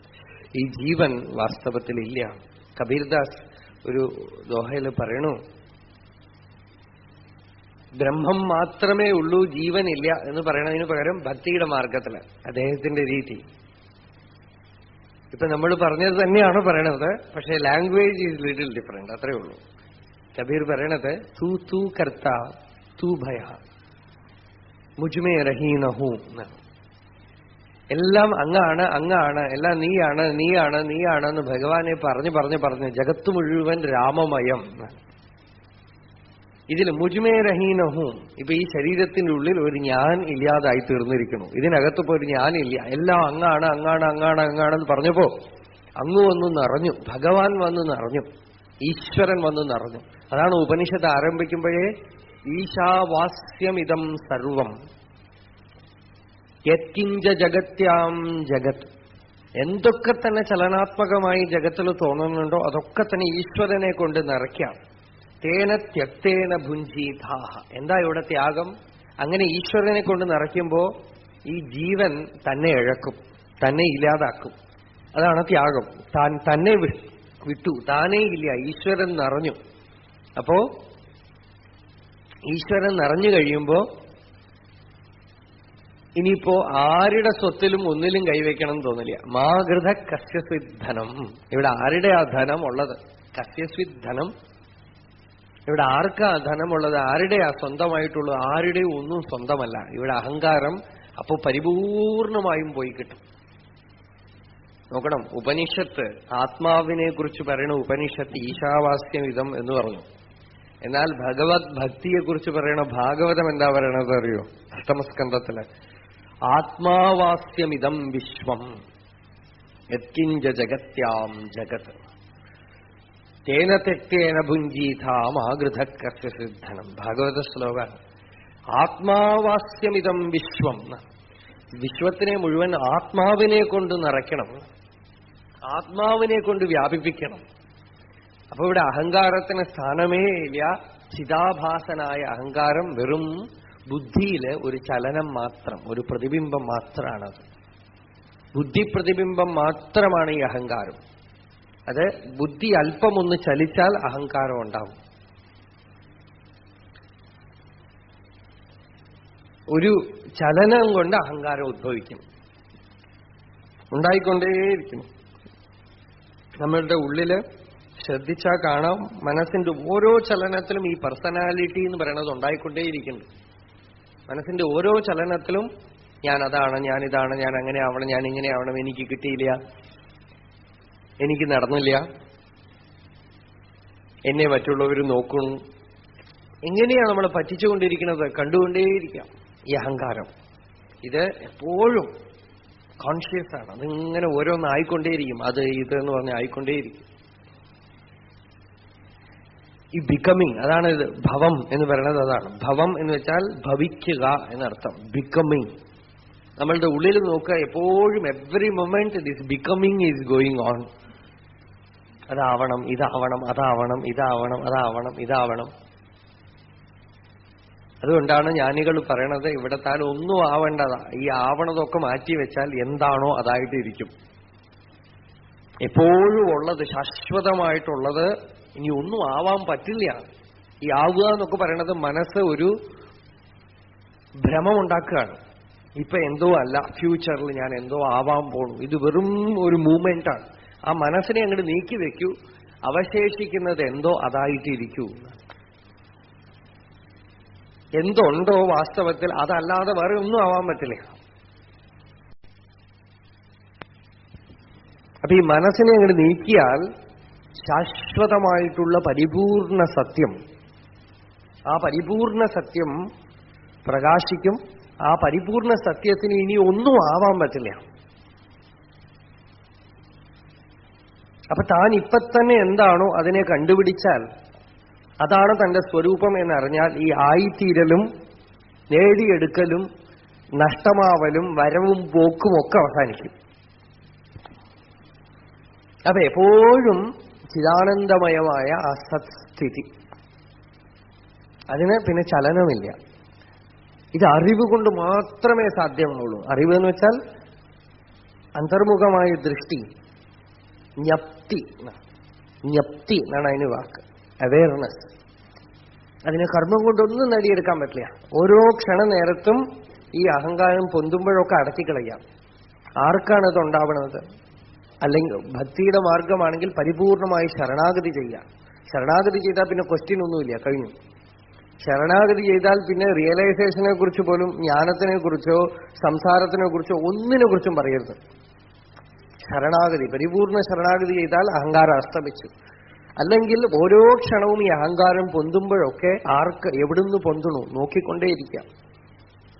ഈ അഹങ്കാരത്തിന്റെ സ്വരൂപം എന്താണ്, ആർക്കാണ് ഈ ചിത്തവൃത്തികളൊക്കെ ഉണ്ടാവണത്? ഈ അഹങ്കാരത്തിനെ ഹൃദയത്തിൽ അടക്കിക്കൊണ്ടേയിരിക്കാം. നമ്മൾ എന്തെങ്കിലുമൊക്കെ മന്ത്രം ജപിക്കുമ്പോൾ ജപം കൊണ്ട് നേടേണ്ട അവസ്ഥ ഇതാണ്. ജപം ചെയ്ത് മനസ്സ് സൂക്ഷ്മമാവും. സൂക്ഷ്മമാവുമ്പോ ഈ ജപധ്വനി എവിടുന്ന് പൊന്തുണു എന്നുള്ളത് കാണാൻ കഴിയും. അതോടൊപ്പം തന്നെ ഈ ചിത്തത്തിന്റെ ഓരോ ചലനവും, അഹങ്കാരത്തിന്റെ ഓരോ ചലനവും കാണാൻ കഴിയും. ആ ചലനം ഒക്കെ അടങ്ങി ഹൃദയത്തിൽ അടങ്ങി നിൽക്കുന്ന അവസ്ഥയാണ് ശരണാഗതി എന്ന് പറയുന്നത്. വാസ്തവത്തില് ശരണാഗതിയാണ് നടക്കുന്നത്. ജ്ഞാനം എന്ന് പറയുന്നത് ശരണാഗതി തന്നെയാണ്, വേറെ ഒന്നുമല്ല. ശരണാഗതി തന്നെയാണ് ജ്ഞാനം. പക്ഷേ ആ ശരണാഗതി എന്നുള്ള അവസ്ഥ, പരിപൂർണ ശരണാഗതി തന്നെയാണ് ജീവൻ മുക്തി. പരിപൂർണ ശരണാഗതിയെ തന്നെയാണ് ജീവൻ മുക്തി എന്ന് പറയുന്നത്. ജീവൻ മുക്തൻ മാത്രമാണ് ശരണാഗതൻ. അയാൾക്ക് ഒന്നിലും ഒരു കോൺഷ്യസ് എഫേർട്ട് ഇല്ല. ഇങ്ങനെ ഇരിക്കണം, അങ്ങനെ ഇരിക്കണം, അത് നേടണം, ഇത് നേടണം, ഒന്നുമില്ല. ഈശ്വരൻ എവിടെ വെച്ചുവോ അവിടെ ഇരിക്കും. എന്തുകൊണ്ട് കൊടുത്തുവോ അത് സ്വീകരിച്ചോളും. എന്തു പോയാലും നഷ്ടമായാലും ഒന്നുമില്ല. അതാണ് ശരണാഗതി. ഈ ശരണാഗതി അവസ്ഥ ഉണ്ടാവാനുള്ള മാർഗമാണ് ആത്മവിചാരം പോലും. ആത്മവിചാരം കൊണ്ട് പോലും നമ്മൾ ചെയ്യുന്നത് അതാണ്. ഈ ശരണാഗതിക്ക് തടസ്സമായിട്ട് നിൽക്കുന്ന അഹങ്കാരത്തിനെ പൊന്തുമ്പോഴൊക്കെ ഹൃദയത്തിൽ അടക്കിക്കളയുക. ഈ അഹങ്കാരമാണല്ലോ ഇടയ്ക്കിടയ്ക്ക് പൊന്തി വന്നിട്ട് ഇത് പോരാ, അങ്ങനെ ആവണം, ഇങ്ങനെ ആവണം, അത് നേടണം, ഇത് നേടണം ഒക്കെ ഇങ്ങനെയൊക്കെ തോന്നുമ്പോ ആർക്ക് നേടണം? ആരാ ഈ നേടേണ്ട ആള്? ആരാ ഈ പ്രാപിക്കേണ്ട ആള്? എനിക്ക് നേടണം, എനിക്ക് പ്രാപിക്കണം, ഞാൻ നേടണം ഒക്കെ തോന്നുമ്പോ ഈ ഞാൻ എനിക്ക് അതിനെ കോൺഷ്യസ് ആയിട്ട് ഹൃദയത്തിൽ ഗ്രഹിച്ചുകൊണ്ടേയിരുന്നാൽ അവിടുന്ന് പൊന്തില്ല.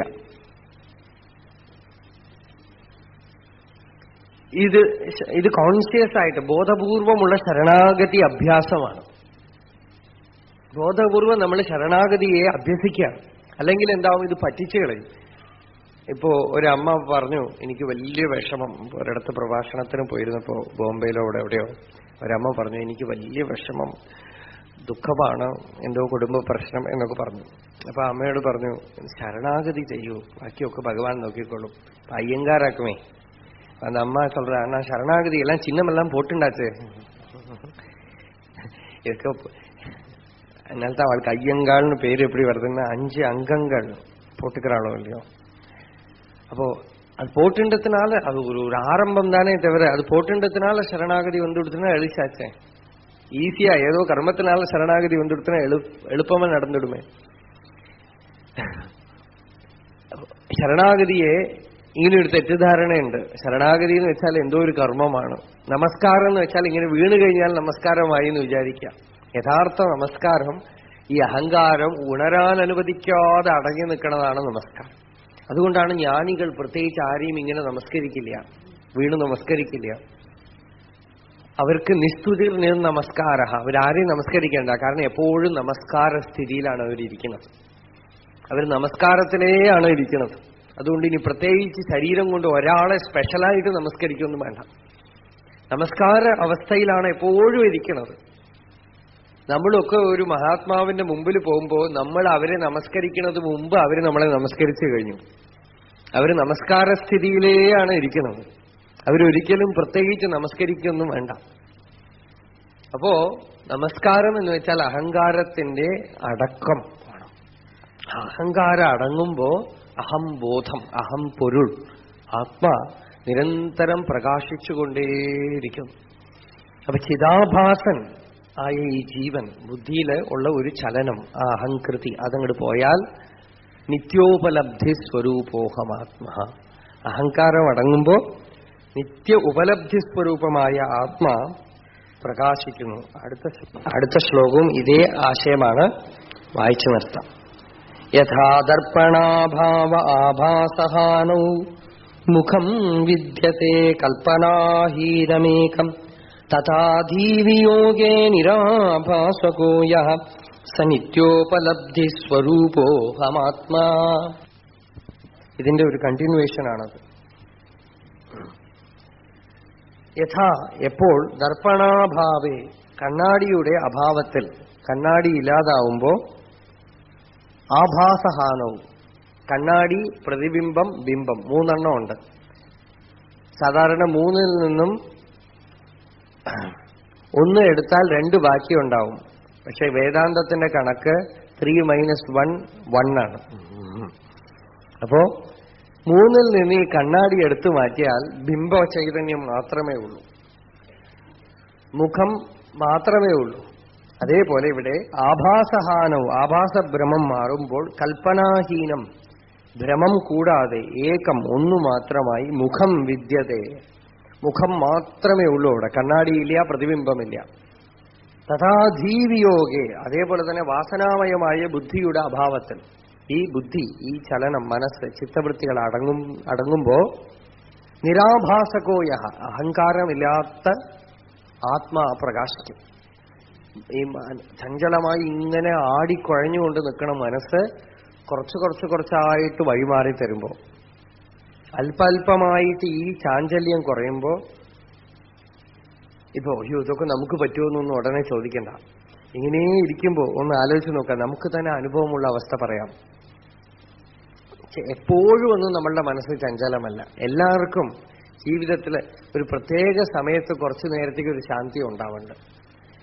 അപ്പൊ സത്സംഗത്തിൽ ഇരിക്കുമ്പോഴെങ്കിലും ചിലപ്പോ, അല്ലെങ്കിൽ ഒരു പാട്ട് കേൾക്കുമ്പോൾ എപ്പോഴെങ്കിലും ഒക്കെ ചിലപ്പോ ആ മനസ്സ് ரொம்ப ശാന്തമാ இருக்கு சொல்லுவோமே இல்லையா, நிம்மதியா இருக்குன்னு சொல்லுவோம்.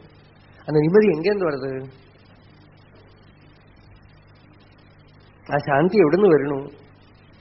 എപ്പോഴോ ഒരു സമയത്ത് ജീവിതത്തിൽ എല്ലാ ലൗകികനായാലും, എത്ര ലൗകികനായാലും, എന്തൊക്കെ തന്നെ പ്രവൃത്തിയായാലും, എപ്പോഴോ ഒരു അമ്പലത്തിൽ വരുമ്പോഴോ എപ്പോഴോ ഒരു സത്സംഗത്തിൽ ഇരിക്കുമ്പോഴോ ഇടയ്ക്ക് ഒരു ഇന്റർവെൽ പീരീഡിലെങ്കിലും കുറച്ചു നേരം നല്ല ശാന്തമായിട്ടിരിക്കുന്നു. ആ ശാന്തി എവിടുന്ന് വന്നു? ശാന്തി പുറത്തുനിന്നൊന്നും വന്നില്ല. അത് നമ്മളുടെ സ്വരൂപം, അതാണ് ഞാൻ. ആ ശാന്തി വരുമ്പോ ഓർമ്മിച്ചോളണം, ഇതുമാതിരി സത്സംഗത്തിൽ പറഞ്ഞിട്ടുണ്ടെന്ന് ഓർമ്മിച്ചോളണം. ആ ശാന്തി വരുമ്പോ ഇതാണ് ഞാൻ. ഇത് കഴിഞ്ഞ് 10 മിനിറ്റ് കഴിഞ്ഞാൽ ഇനിയുള്ള കുപ്പകളൊക്കെ വരുമല്ലോ, അതൊന്നും ഞാനല്ല. ഈ ശാന്തിയാണ് ഞാൻ.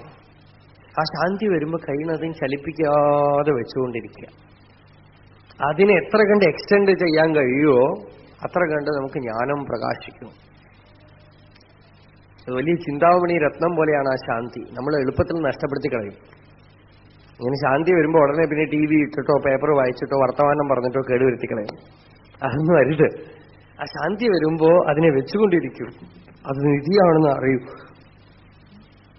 ആ ശാന്തിയെ നിലനിർത്തുക. ഇതാണ് ധീവിയോഗം. ധീവിയോഗം എന്ന് വെച്ചാൽ ചിത്തവൃത്തികളൊക്കെ കുറച്ച് മാറിത്തരുമ്പോ നിരാഭാസക, അഹങ്കാരം ആഭാസമില്ലാതാവുമ്പോ സ്വയമേവ ഒരു ശാന്തി, ശീതളത, നിശ്ചലത അനുഭവപ്പെടുന്നുണ്ടല്ലോ. ആ നിശ്ചലത ആത്മാവിന്റെ സ്വരൂപമാണ്. ചിത്തത്തിലാണ് വ്യക്തിത്വബോധം തോന്നണത്. അതാണ് ഇന്നലെ 6ാമത്തെ ശ്ലോകത്തില് ധീവിയോഗേ നിരാഭാസക എന്ന് പറഞ്ഞു. ധീ എന്നുള്ളത് കൊണ്ട് ഇവിടെ ചിത്തം എന്നർത്ഥം. വാസനാമയമായ ചിത്തം, ആ വാസനാമയമായ ബുദ്ധി, ബുദ്ധി എന്ന് പറയൂ, ചിത്തം എന്ന് പറയൂ, മനസ്സെന്ന് പറയൂ, എന്തായാലും ശരി. വാസനാമയമായ ചിത്തത്തില് ആണ് ഒരു വ്യക്തിത്വം, ഇൻഡിവിജ്വാലിറ്റി തോന്നണത്. നമ്മളെക്കുറിച്ച് ഇപ്പൊ ഞാൻ എന്ന് പറയുന്നത് കൊണ്ട് നമ്മൾ അനുഭവിക്കുന്നത് എന്താണ്? ഈ ശരീരം, ഇതിനകത്ത് മനസ്സ്, മനസ്സിൻ്റെ ഉള്ളിൽ അനേക വികാരങ്ങള്, ഇതിനെയൊക്കെ ചേർത്ത് ഇതൊക്കെ ഞാനാണ് എന്ന് പറയുന്ന ഒരു അഹങ്കാരം. ഇത് എപ്പോ പൊന്തി വരണു? മനസ്സുള്ളപ്പോ മാത്രം. മനസ്സ് ലയിച്ചുള്ള ഉറക്കത്തില് ഈ ഇൻഡിവിജ്വൽ അവിടെ ഇല്ല, ഈ വ്യക്തി അവിടെ ഇല്ല. സുഖമായി ഉറങ്ങുമ്പോ ഈ വ്യക്തിക്ക് യാതൊരു സ്ഥാനവുമില്ല. മനസ്സ് ഉണരുമ്പോഴാണ് ഈ ജീവൻ ഉദ്ഭവിക്കുന്നത്, സ്ഫുരിക്കുന്നത്. ജീവൻ എന്ന് പറയുന്നത് എന്താ? വാസനാമയമായ ചിത്തത്തില് ബോധപ്രതിബിംബം, ചൈതന്യ പ്രതിബിംബം. ആ വാസന ഒഴിഞ്ഞു കിട്ടിയാലോ ഈ ചൈതന്യം പ്രതിബിംബം പോയി ചൈതന്യം മാത്രം പ്രകാശിക്കും. അപ്പൊ ആ വാസന ഇല്ലാതാവുന്നത് തന്നെയാണ് മനസ്സില്ലാതാവുക എന്ന് പറയണത്, അമനീഭാവം എന്ന് പറയണത്. വാസന ഒഴിയുന്തോറും ശാന്തി. വാസനയുള്ളപ്പോ അല്പമൊക്കെ കുറച്ചൊക്കെ ധ്യാനം അഭ്യസിച്ച് നിശ്ചലമായിട്ട് നിർത്തിയാലും പൂർണ്ണമായിട്ടുള്ള ശാന്തിയൊന്നുമില്ല. ധീവിയോഗെ, ആ ബുദ്ധി മാറിത്തരുമ്പോ, വഴിമാറിത്തരുമ്പോ, ചിത്തം വഴിമാറിത്തരുമ്പോ ഈ അഹങ്കാരം വിട്ടുമാറും. ആ സമയത്ത് തന്നെ ഞാൻ ഇന്ന ആളാണെന്നോ ഇന്ന വ്യക്തിയാണെന്നോ തോന്നുന്നതിന് പകരം അവിടെ ഒരു അനന്തമായ ഒരു അനുഭവം മാത്രം നിൽക്കും. പുറമേക്കൊക്കെ സാധാരണ പോലെ തന്നെ ഉണ്ടാവും. പക്ഷേ അകമയ്ക്ക് തന്നെ ഒരു വ്യക്തിയായിട്ടോ പുരുഷനായിട്ടോ സ്ത്രീയായിട്ടോ ബ്രാഹ്മണനായിട്ടോ ക്ഷത്രിയനായിട്ടോ വൈശ്യനായിട്ടോ ശൂദ്രനായിട്ടോ നല്ലവനായിട്ടോ ചീത്തയായിട്ടോ ഇതുമാതിരിയൊക്കെ ഉള്ള ഈ ഐഡന്റിഫിക്കേഷൻ ഒക്കെ ഉള്ളിന്റെ ഉള്ളിന്ന് പോയിട്ടുണ്ടാവും. പുറമേക്ക് അതേപോലെ ഉണ്ടാവുന്നതാണ്.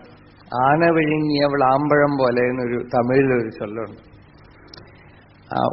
അതൊരു കവികൽപ്പനയാണോ വാസ്തവമാണോ അറിയില്ല. ഈ വ്ളാമ്പഴം മലയാളത്തിലെ വ്ളാരങ്ങ എന്ന് പറയുന്നതിന് നല്ല ക്രിക്കറ്റ് ബോൾ പോലെ ഉണ്ടാവും. കണ്ടിട്ടുള്ളവർക്കറിയാം. ചില സ്ഥലങ്ങളിലെ കാണാറുള്ളൂ. അത് ആന വിഴുങ്ങിയിട്ട് വിസർജനം ചെയ്യൂത്രേ. ആന വിഴുങ്ങിയിട്ട് വിസർജനം ചെയ്യുമ്പോൾ അത് അതേപോലെ ഉണ്ടാവുന്നതാണ്. പക്ഷെ ഉള്ളിലുള്ളതൊക്കെ എടുത്തുണ്ടാവും. ഉള്ളിലൊന്നും ഉണ്ടാവില്ല. പുറമേക്ക് അതേപോലെ ഉണ്ടാവുന്നതാണ്. അതിലുള്ള ഒരു ദ്വാരത്തിലൂടെ അതിന്റെ സത്തൊക്കെ വയറിൽ വലിച്ചെടുത്തിട്ടുണ്ടാവുന്നതാണ്. അതുപോലെ തത്വം അറിഞ്ഞ് വാസന ഒഴിയുമ്പോൾ പുറമേക്കൊന്നും വലിയ വ്യത്യാസമൊന്നും കാണില്ല. ആ മനഃപ്രസാദം കൊണ്ടുള്ള ശാന്തി കൊണ്ടുള്ള ആനന്ദാനുഭവം വേണമെങ്കിൽ കണ്ടേക്കാം.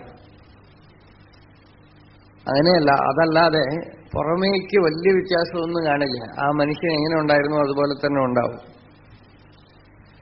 അകമേക്ക് ആ വ്യക്തിത്വം, അഹങ്കാരം അതങ്ങോട്ട് പോയി നമ്മൾ ഈശ്വരൻ എന്ന് വിളിക്കുന്ന ആ തത്വം അതിൽ പൂർണ്ണമായും പ്രകാശിക്കുന്നു ആ ശരീരത്തിനുള്ളിൽ. അതാണ് സദാധീവിയോഗേ നിരാഭാസകോയ സ നിത്യോപലബ്ധി സ്വരൂപോഹമാത്മാ. ആ ധീ, വാസനാമയമായ ചിത്തം അവിടുന്ന് പോയി, ഞാൻ എന്ന അഹന്ത അവിടുന്ന് പോയി, അഹം പൊരുൾ ആത്മതത്വം ഹൃദയത്തില് പൂർണ്ണമായും പ്രകാശിക്കുന്നു. അനന്തമായി വികസിച്ച് പ്രകാശിക്കുന്നു. ഈ അനുഭവം എത്ര തന്നെ നമ്മൾ വിസ്തരിച്ച് പറഞ്ഞാലും അത് അനുഭവിക്കുമ്പോഴേ അതറിയുള്ളൂ. അതാണ് നിർവികൽപ്പ സമാധി കൊണ്ടാണ് ഈ തത്വം അനുഭവപ്പെടുന്നത് എന്ന് പറയുന്നത്. നിർവികൽപ്പ സമാധിനാ സ്ഫുടം ബ്രഹ്മതത്വം അവഗമ്യത്തെ ധ്രുവം നാന്യഥ ചലതയാ മനോഗതേ പ്രത്യയാന്തര വിമിശ്രിതം ഭവേത്. മനസ്സങ്ങനെ സമാധിയിൽ നിൽക്കുമ്പോൾ, സമാധി എന്ന് വെച്ചാൽ ബ്രഹ്മം മാത്രമുണ്ട് എന്നുള്ള അനുഭവം, ബ്രഹ്മാനുഭവം. അതിനെ ഇന്നത് എന്ന് പറയാൻ വയ്യ. നിശ്ചലമായ അവസ്ഥ. അവിടെ ബ്രഹ്മതത്വം അവഗമ്യത്തെ ധ്രുവം, ശുദ്ധമായി ബ്രഹ്മതത്വം പ്രകാശിക്കുന്നു. പക്ഷെ ചലിക്കുമ്പോൾ അറിയപ്പെടില്ലേ? ചലിക്കുമ്പോഴും അതേ ബോധം തന്നെയാണല്ലോ ഉള്ളത് എന്ന് ചോദിച്ചാൽ, ചലിക്കുമ്പോൾ മറ്റേ വിചാരങ്ങളും വികാരങ്ങളും വാസനകളും ഒക്കെ വന്നിട്ട് അതിനെ അശുദ്ധപ്പെടുത്തി കളയണം. ആ അനുഭവത്തിനെ അശുദ്ധപ്പെടുത്തി കളയണം.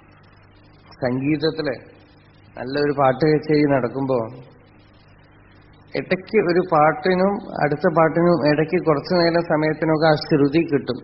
ശ്രുതി നമ്മൾ ശുദ്ധമായിട്ട് കേൾക്കും. പക്ഷെ പാടാൻ തുടങ്ങിക്കഴിഞ്ഞാൽ ശ്രുതി കിട്ടില്ല. നല്ലവണ്ണം ലയിച്ച് പാടുമ്പോ ശ്രുതി കേൾക്കില്ല. ചിലപ്പോ താളക്കൊഴുപ്പോടുകൂടെ പാടിക്കൊണ്ടിരിക്കുമ്പോൾ ശ്രുതി കേൾക്കില്ല. അതുപോലെ ചിത്തത്തിൽ അനേകം വിചാരങ്ങൾ വന്നുകൊണ്ടിരിക്കുമ്പോൾ, ശരീരം പ്രവർത്തിച്ചുകൊണ്ടിരിക്കുമ്പോൾ അതിന് പുറകിൽ മാറാതെ നിൽക്കുന്ന ഈ ശ്രുതി, ഈ അഹംബോധം, അത് പിടികിട്ടില്ല. അതുകൊണ്ടാണ് തൽക്കാലത്തേക്ക് ഇതൊക്കെ ഒന്ന് നിർത്തി നോക്കുക. ഇതൊക്കെ ഒന്ന് നിശ്ചലം ചെയ്ത് നോക്കുമ്പോൾ ആ ശ്രുതി ഒന്ന് കിട്ടും. ആ ശ്രുതി ഒരിക്കൽ പിടികിട്ടിക്കഴിഞ്ഞാൽ, ശ്രദ്ധ അതിലേക്ക് തിരിഞ്ഞു കഴിഞ്ഞാൽ, ഇനിയിപ്പോ സംഗീതമൊക്കെ നടന്നാലും അതിൽ ഏകാഗ്രപ്പെടുത്താൻ കഴിയും എന്നാണ്. ആ ശ്രുതി എങ്ങനെ സംഗീതത്തിലോ എല്ലാത്തിൻ്റെയും പുറകിൽ മാറാതെ ഉണ്ടോ, രാഗം താളമൊക്കെ മാറി വരുമ്പോഴും ശ്രുതി മാറാതെ നിൽക്കുന്ന പോലെ ശരീരം, മനസ്സ്, ബുദ്ധിയും ഒക്കെ മാറി മാറി വരുമ്പോഴും അതിന് പുറകിലുള്ള ഈ അഹംസ്ഫൂർത്തി, ആത്മസ്ഫൂർത്തി, അത് മാറാതെ നിൽക്കണം. അതിനെ ഗ്രഹിച്ചാൽ വാസനകൾ പതുക്കെ ക്ഷയിച്ചു പോകും. വാസനകൾ പൊന്തി പൊന്തി വരുമ്പോ അപ്പോ ഒടുക്കിക്കൊണ്ടേയിരിക്കണം. നമ്മൾ ഏതോ ഗുഹയിലോ എവിടെയെങ്കിലുമൊക്കെ പോയി ഇരുന്നാൽ ചിലപ്പോൾ മനസ്സ് സമാധാനമായിട്ട് ഇരിക്കുമായിരിക്കും കുറച്ചു നേരം. അതിനർത്ഥം വാസന ഒഴിഞ്ഞു പോയി എന്നല്ല. നമ്മളെ ആരും ദേഷ്യപ്പെടുത്താനില്ല, അതുകൊണ്ട് ദേഷ്യം വരുന്നില്ല. നമ്മളെ ആരും ആകർഷിക്കാനില്ല, അതുകൊണ്ട് ആകർഷണം തോന്നണില്ല. അങ്ങനെ ഒരു 100 വർഷം ഇരുന്നിട്ട് പുറമേക്ക് വന്നാലും വീണ്ടും മനസ്സ് പൊന്തി വന്ന് കോലാഹലം ചെയ്യും. ദേഷ്യം വരും. ആരെങ്കിലും ദേഷ്യപ്പെടുത്തുമ്പോൾ ദേഷ്യം വരും. അപ്പോഴാണ് അറിയുക നമ്മളുടെ ഉള്ളിൽ ഈ കോപം ഉണ്ട് എന്നുള്ളത്. അപ്പോഴേ അറിയുള്ളൂ. നമുക്ക് അസൂയയുണ്ട് എന്നുള്ളത് അപ്പോഴേ അറിയുള്ളൂ. വാസനകളെ ഒരാൾ ഉള്ളിൽ നിന്ന് ഉണർത്തുമ്പോൾ. അപ്പൊ അങ്ങനെ ഉണർത്തിക്കൊണ്ടുവന്ന് വേണം ഇതില്ലാതാക്കാൻ. അങ്ങനെ വാസനകൾ ഒഴിയും തോറും കോട്ട ഉള്ളിൽ നിന്നും ശത്രുക്കൾ പുറത്തേക്ക് വന്നുകൊണ്ടേയിരിക്കും. അവരൊക്കെ വധിച്ചുകൊണ്ടിരുന്നാൽ കോട്ട കൈവശപ്പെടുന്ന പോലെ ചിത്തത്തിലെ വാസനകൾ ഒഴിഞ്ഞുകൊണ്ടേയിരിക്കും തോറും പുതിയ വാസനകൾ ഉണ്ടാവാതെയും ഇരിക്കും. അങ്ങനെയാണെങ്കിൽ മനസ്സ് ശാന്തമായിക്കൊണ്ടേയിരിക്കും. നിരിന്ധന ഇവാനലഹ എന്നാണ്. വിറക് കത്തിക്കഴിഞ്ഞ് ഇന്ധനം പോയ അഗ്നി പോലെ. ഗ്യാസില് സിലിണ്ടറിൽ ഗ്യാസ് ഉണ്ടെങ്കിൽ എപ്പോൾ വേണമെങ്കിൽ പിടിക്കാം. നമ്മൾ ഓഫ് ചെയ്ത് വെച്ചാലും പിന്നെയും പിടിക്കും. പക്ഷെ സിലിണ്ടറിലുള്ള ഗ്യാസ് പൂർണ്ണമായും കഴിഞ്ഞാൽ പിന്നെ പേടിക്കാനൊന്നുമില്ല. തീ കൊളുത്തിയാലും പിടിക്കില്ല. ഇപ്പൊ വാസന ഉള്ളത്തോളം എപ്പോൾ വേണമെങ്കിലും ഈ തീ പിടിക്കാം, ചലിക്കാം. ആ ചലനം നിശേഷം ഒഴിഞ്ഞു കിട്ടിയ അവസ്ഥയാണ് അക്ഷീണവാസനം മനഃ. പുനരുത്ഥിതം. ഭാഗവതത്തില് മുചുകുന്ദനോട് ഭഗവാൻ പറയണതാണ്. അയാള് കുറെ കാലം കടന്നുറങ്ങി. മുചുകുന്ദൻ എന്ന് പറയുന്ന രാജാവ്, യൗവനാശ്വരാജാവിന്റെ പുത്രനായ മുചുകുന്ദൻ, അദ്ദേഹം സുഖമായിട്ട് ദേവന്മാർക്കൊക്കെ സഹായത്തിന് യുദ്ധം ചെയ്യാൻ പോകും. യുദ്ധമൊക്കെ കഴിഞ്ഞപ്പോൾ ദേവന്മാർ ചോദിച്ചു, അങ്ങേക്ക് എന്തു വരം വേണം എന്ന് ചോദിച്ചു. മുചുകുന്ദൻ നമ്മളെപ്പോലെ ഇതുപോലെ വേദാന്തമൊക്കെ കേട്ടിട്ടുണ്ടോ? കുറേയൊക്കെ അഭ്യസിച്ച് നോക്കിയിട്ടുമുണ്ട്, കുറേയൊക്കെ പ്രാക്ടീസ് ചെയ്ത് നോക്കിയിട്ടുണ്ട്.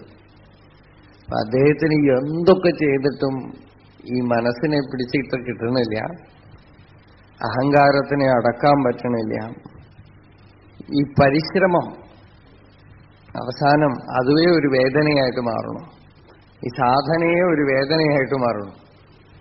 അദ്ദേഹം കണ്ടു, അഹങ്കാരമില്ലാത്തൊരു സമയം എന്ന് പറയുന്നത് ഉറങ്ങുമ്പോൾ മാത്രമാണ്. അതുകൊണ്ട് ദേവന്മാരോട് ഒരു വരം ചോദിച്ചു വാങ്ങിച്ചു. ഇനി ഭഗവാൻ എപ്പോ വന്ന് എനിക്ക് ദർശനം തരുമോ അപ്പൊ തരട്ടെ, ഞാൻ അതുവരെ അങ്ങോട്ട് കിടന്നുറങ്ങാം. ദേവന്മാര് മുചുകുന്ദന് അങ്ങനെ ഒരു വരം കൊടുത്തു. അദ്ദേഹം കാട്ടിലെ ഒരു ഗുഹയില് സുഖമായിട്ട് ഉറങ്ങി. ആ വരത്തിന്റെ കൂടെ എന്താ വേറൊരു വരം എന്ന് വെച്ചാൽ, ഉറക്കത്ത് നിന്ന് എഴുന്നേറ്റിട്ട് ആദ്യമായിട്ട് ആര് എഴുന്നേൽപ്പിക്കണോ അവരെ ഇദ്ദേഹം ആദ്യം കാണുമ്പോൾ കണ്ട നിമിഷം അവര് ഭസ്മമായിട്ട് പോകുന്നതാണ്. അതിനൊരു വരം. അപ്പോഴാണ് ശ്രീകൃഷ്ണ ഭഗവാൻ കാലയവനൻ എന്ന് പറയുന്ന ആ മ്ലേച്ഛനെ ദ്വാരകയിൽ നിന്നും അയാളെയും കൂട്ടിക്കൊണ്ടുവരുന്നത്. അയാള് കൃഷ്ണനെ ഓടിച്ചു കൊണ്ടുവരിക പുറകെ. ഭഗവാൻ ഇങ്ങനെ ഓടി ഓടി ഓടി ഓടി വന്ന് മുചുകുന്ദന്റെ ഗുഹയുടെ ഉള്ളിൽ കയറിയിട്ട് ഒളിച്ചു നിൽക്കും. ഇത് കൃഷ്ണനാണെന്ന് കരുതി ഉറങ്ങിക്കിടക്കുന്ന മുചുകുന്ദനെ കാലുകൊണ്ട് ചവിട്ടും കാലയവനൻ. ഉറങ്ങിക്കിടക്കുന്ന ആൾ എഴുന്നേറ്റ് നോക്കി കാലയവനൻ ഇലക്ട്രിക്യൂട്ടഡ്. ആ സമയം തന്നെ കാലയവനൻ അവിടെ ഭസ്മമായിട്ട് വീഴും. അപ്പോഴാണ് മുചുകുന്ദൻ തന്റെ മുമ്പിൽ ഭഗവാൻ നിൽക്കുന്നത് കാണുന്നത്. ഗുഹ മുഴുവൻ പ്രകാശമയമായിട്ടിരിക്കുന്നു. ഉറങ്ങിക്കിടന്ന ആൾക്ക് ഭഗവാൻ അവിടെ വന്ന് ദർശനം കൊടുക്കുകയാണ്. എന്നിട്ട് ആ മുചുകുന്ദന്റെ സ്തുതി, ഭാഗവതത്തില് വളരെ വിശിഷ്ടമായ സ്തുതികളിലൊന്നാണ് മുചുകുന്ദ സ്തുതി. മുചുകുന്ദന്റെ സ്തുതി പലപ്പോഴും ലോകത്തിലെ വലിയ വലിയ കാര്യങ്ങളൊക്കെ ചെയ്ത് ഒരുപാട് സമ്പത്തും സ്ഥാനമാനങ്ങളും ഒക്കെ നേടിയെടുത്ത് അനേക ആളുകളാൽ ബഹുമാനിക്കപ്പെട്ട് ജീവിച്ച് വാർദ്ധക്യദശയിലെത്തിയിട്ടും ഉള്ളു മുഴുവൻ ശൂന്യമായിരിക്കുന്ന വ്യക്തികൾ എത്രയോ പേരുണ്ട്. അധികം പേരും ലോകത്തിൽ എങ്ങനെയാണ്. അങ്ങനെയുള്ള ഒരാളിലെ മാനസികാവസ്ഥയാണ് മുചുകുന്ദന്. മുചുകുന്ദൻ ഭഗവാനോട് പറയണത് അതാണ്, ഭഗവാനെ മമൈഷ കാലോ അജിത നിഷ്ഫലോഗത രാജ്യശ്രിയ ഉന്നതമതസ്യ ഭൂപതേ മർത്യാത്മബുദ്ധേ സുതദാര കോശഭൂഷു ആസജ്ജമാനസ്യ ദുരന്ത ചിന്തയ. ആ സ്തുതി വായിച്ചാൽ ആ ഭാവം നോക്കുമ്പോൾ നമുക്ക് വാസ്തവത്തില് അത് ആ ദുഃഖം, ആ വ്യക്തിയുടെ ദുഃഖം നമുക്കവിടെ കാണാം. ഭഗവാനോട് പറയണത്, ഭഗവാനെ ഹേ അജിത, ഭഗവാനെ അജിതൻ എന്നാണ് വിളിക്കുന്നത്. അജിതൻ എന്ന് വെച്ചാൽ ബാക്കിയുള്ളതൊക്കെ ജിതം, എല്ലാത്തിനെയും പിടിച്ചടക്കാം. ഇപ്പൊ അദ്ദേഹം എത്രയോ പിടിച്ചടക്കി, പണം പിടിച്ചടക്കി, വലിയ വലിയ പൊസിഷൻസ് പിടിച്ചടക്കി, എത്രയോ പേര് അദ്ദേഹത്തിനെ നമസ്കരിച്ചു. ഇതൊക്കെ നേടിയെടുത്തിട്ടും അതുമാത്രം അജിതമായിട്ടിരിക്കുന്നു. ആ ഈശ്വരൻ മാത്രം ഇപ്പോഴും അതിനെ തൊട്ടു നോക്കിയില്ല, അനുഭവിച്ചില്ല. ആ പ്രഭുവിനെ ഞാൻ ഇതുവരെ ജയിച്ചില്ല എന്നാണ്. അതുകൊണ്ട് നിഷ്ഫലോകത, എന്റെ ജീവിതം ഇതെങ്ങനെയാ ജീവിച്ചത്? ചക്രവർത്തിയായിട്ട്, സമരാജവന്ദിത. എന്റെ പോലെ തന്നെ സമരാജാക്കന്മാരായിട്ടുള്ളവരൊക്കെ എന്നെ നമസ്കരിച്ചു. ധാരാളം ധനം, രഥം, കുതിരകള്, സൈന്യം എല്ലാമായിട്ട് ജീവിച്ചിട്ട് ഞാൻ രാജാവാണെന്നൊക്കെ ധരിച്ച് ഈ മണ്ണാങ്കട്ടയായ ശരീരം ഗതകുഡ്യ സന്നിഭേ നിരൂഢമാനോ നരദേവയിത്യഹം. വെറും മൺചട്ടി പോലെയുള്ള ഈ ശരീരത്തിന്, ചൊവര് പോലെയുള്ള ഈ ശരീരത്തിന് ഞാൻ രാജാവാണെന്ന് കരുതി അഭിമാനിച്ച് അഹങ്കരിച്ച് നടന്ന് അവസാനം ഒന്നുമില്ല, കൈ ശൂന്യം, ചിത്തം ശൂന്യം, നിഷ്ഫലോകത, എല്ലാം പോയിരിക്കുന്നു. എന്നാൽ ഇത്രയൊക്കെ നേടിയെടുത്തിട്ട് അല്പമൊന്ന് ഭഗവത്പരമായിട്ടൊന്ന് തിരിയാമെന്ന് ശ്രമിച്ചാലോ അതൊട്ട് പറ്റണമില്ല എന്നാണ്. മനസ്സൊട്ട് സമ്മതിക്കണില്ല. കാരണം മനസ്സിനെ ഇത്ര കാലം ലോകത്തിന് കൊടുത്തു. രാമകൃഷ്ണ പരമഹംസരുടെ ശിഷ്യനായ ബ്രഹ്മാനന്ദ സ്വാമികൾ, അദ്ദേഹത്തിൻ്റെ അടുത്ത് ഒരു വലിയൊരു ജമീന്ദാർ വന്നിട്ട് കരയാണ് വയസ്സുകാലത്ത്. ശരീരത്തിന് വ്യാധി, മനസ്സിന് വല്ലാത്ത വിഷമങ്ങള്, ഇതൊക്കെ പറഞ്ഞ് കരയുമ്പോൾ കുറേ നേരം കരഞ്ഞു കഴിഞ്ഞപ്പോ സ്വാമിജി ചിരിച്ചുകൊണ്ട് പറഞ്ഞു, എന്തു ചെയ്യാം, ശരീരത്തിനെയും മനസ്സിനെയും ബുദ്ധിയും, ഇതാണ് നമുക്ക് ഭഗവാൻ തന്നിരിക്കുന്ന 3 കരണങ്ങൾ. ഇതിനെ നിങ്ങൾ ലോകത്തിന് കൊടുത്തു. ലോകത്തിന് കൊടുത്താൽ ലോകം എന്ത് ചെയ്യും? അതിനെ കേടുവരുത്തിയിട്ട് തരും. ഇത് ഈശ്വരനാണോ കൊടുത്തിരുന്നതെന്ന് വെച്ചാൽ അത് മംഗളമായിട്ട് ഇരിക്കുമായിരുന്നു. ഇപ്പൊ ലോകത്തിന് കൊടുത്തത് കൊണ്ട് ലോകം അതിനെ മുഴുവൻ കേടുവരുത്തി കഴിയുന്നു. ഇപ്പൊ കരഞ്ഞിട്ട് എന്ത് കാര്യം? വാർദ്ധക്യ ദശയായിരിക്കുന്നു. ഇത്ര കാലം ആ പരമാത്മ സ്മൃതിയേ ഇല്ലാതെ കാലം കഴിച്ചു. ഇപ്പോ നിഷ്ഫലോകത. മുചുകുന്ദൻ വാസ്തവത്തിൽ അങ്ങനെയുള്ള ആളല്ല. പക്ഷെ നമുക്കൊക്കെ വേണ്ടിയാണ് ആ സ്തുതി.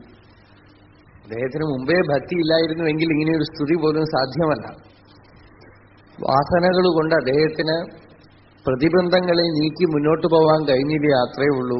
പക്ഷെ ഇപ്പൊ അവസാനം ഭഗവാനോട് കരഞ്ഞുകൊണ്ട് പറയാണ്, ഭഗവാനെ, എനിക്ക് അങ്ങ് ചെയ്ത ഏറ്റവും വലിയ അനുഗ്രഹം ഈ രാജ്യം എന്നെ വിട്ടുപോയതാണ്.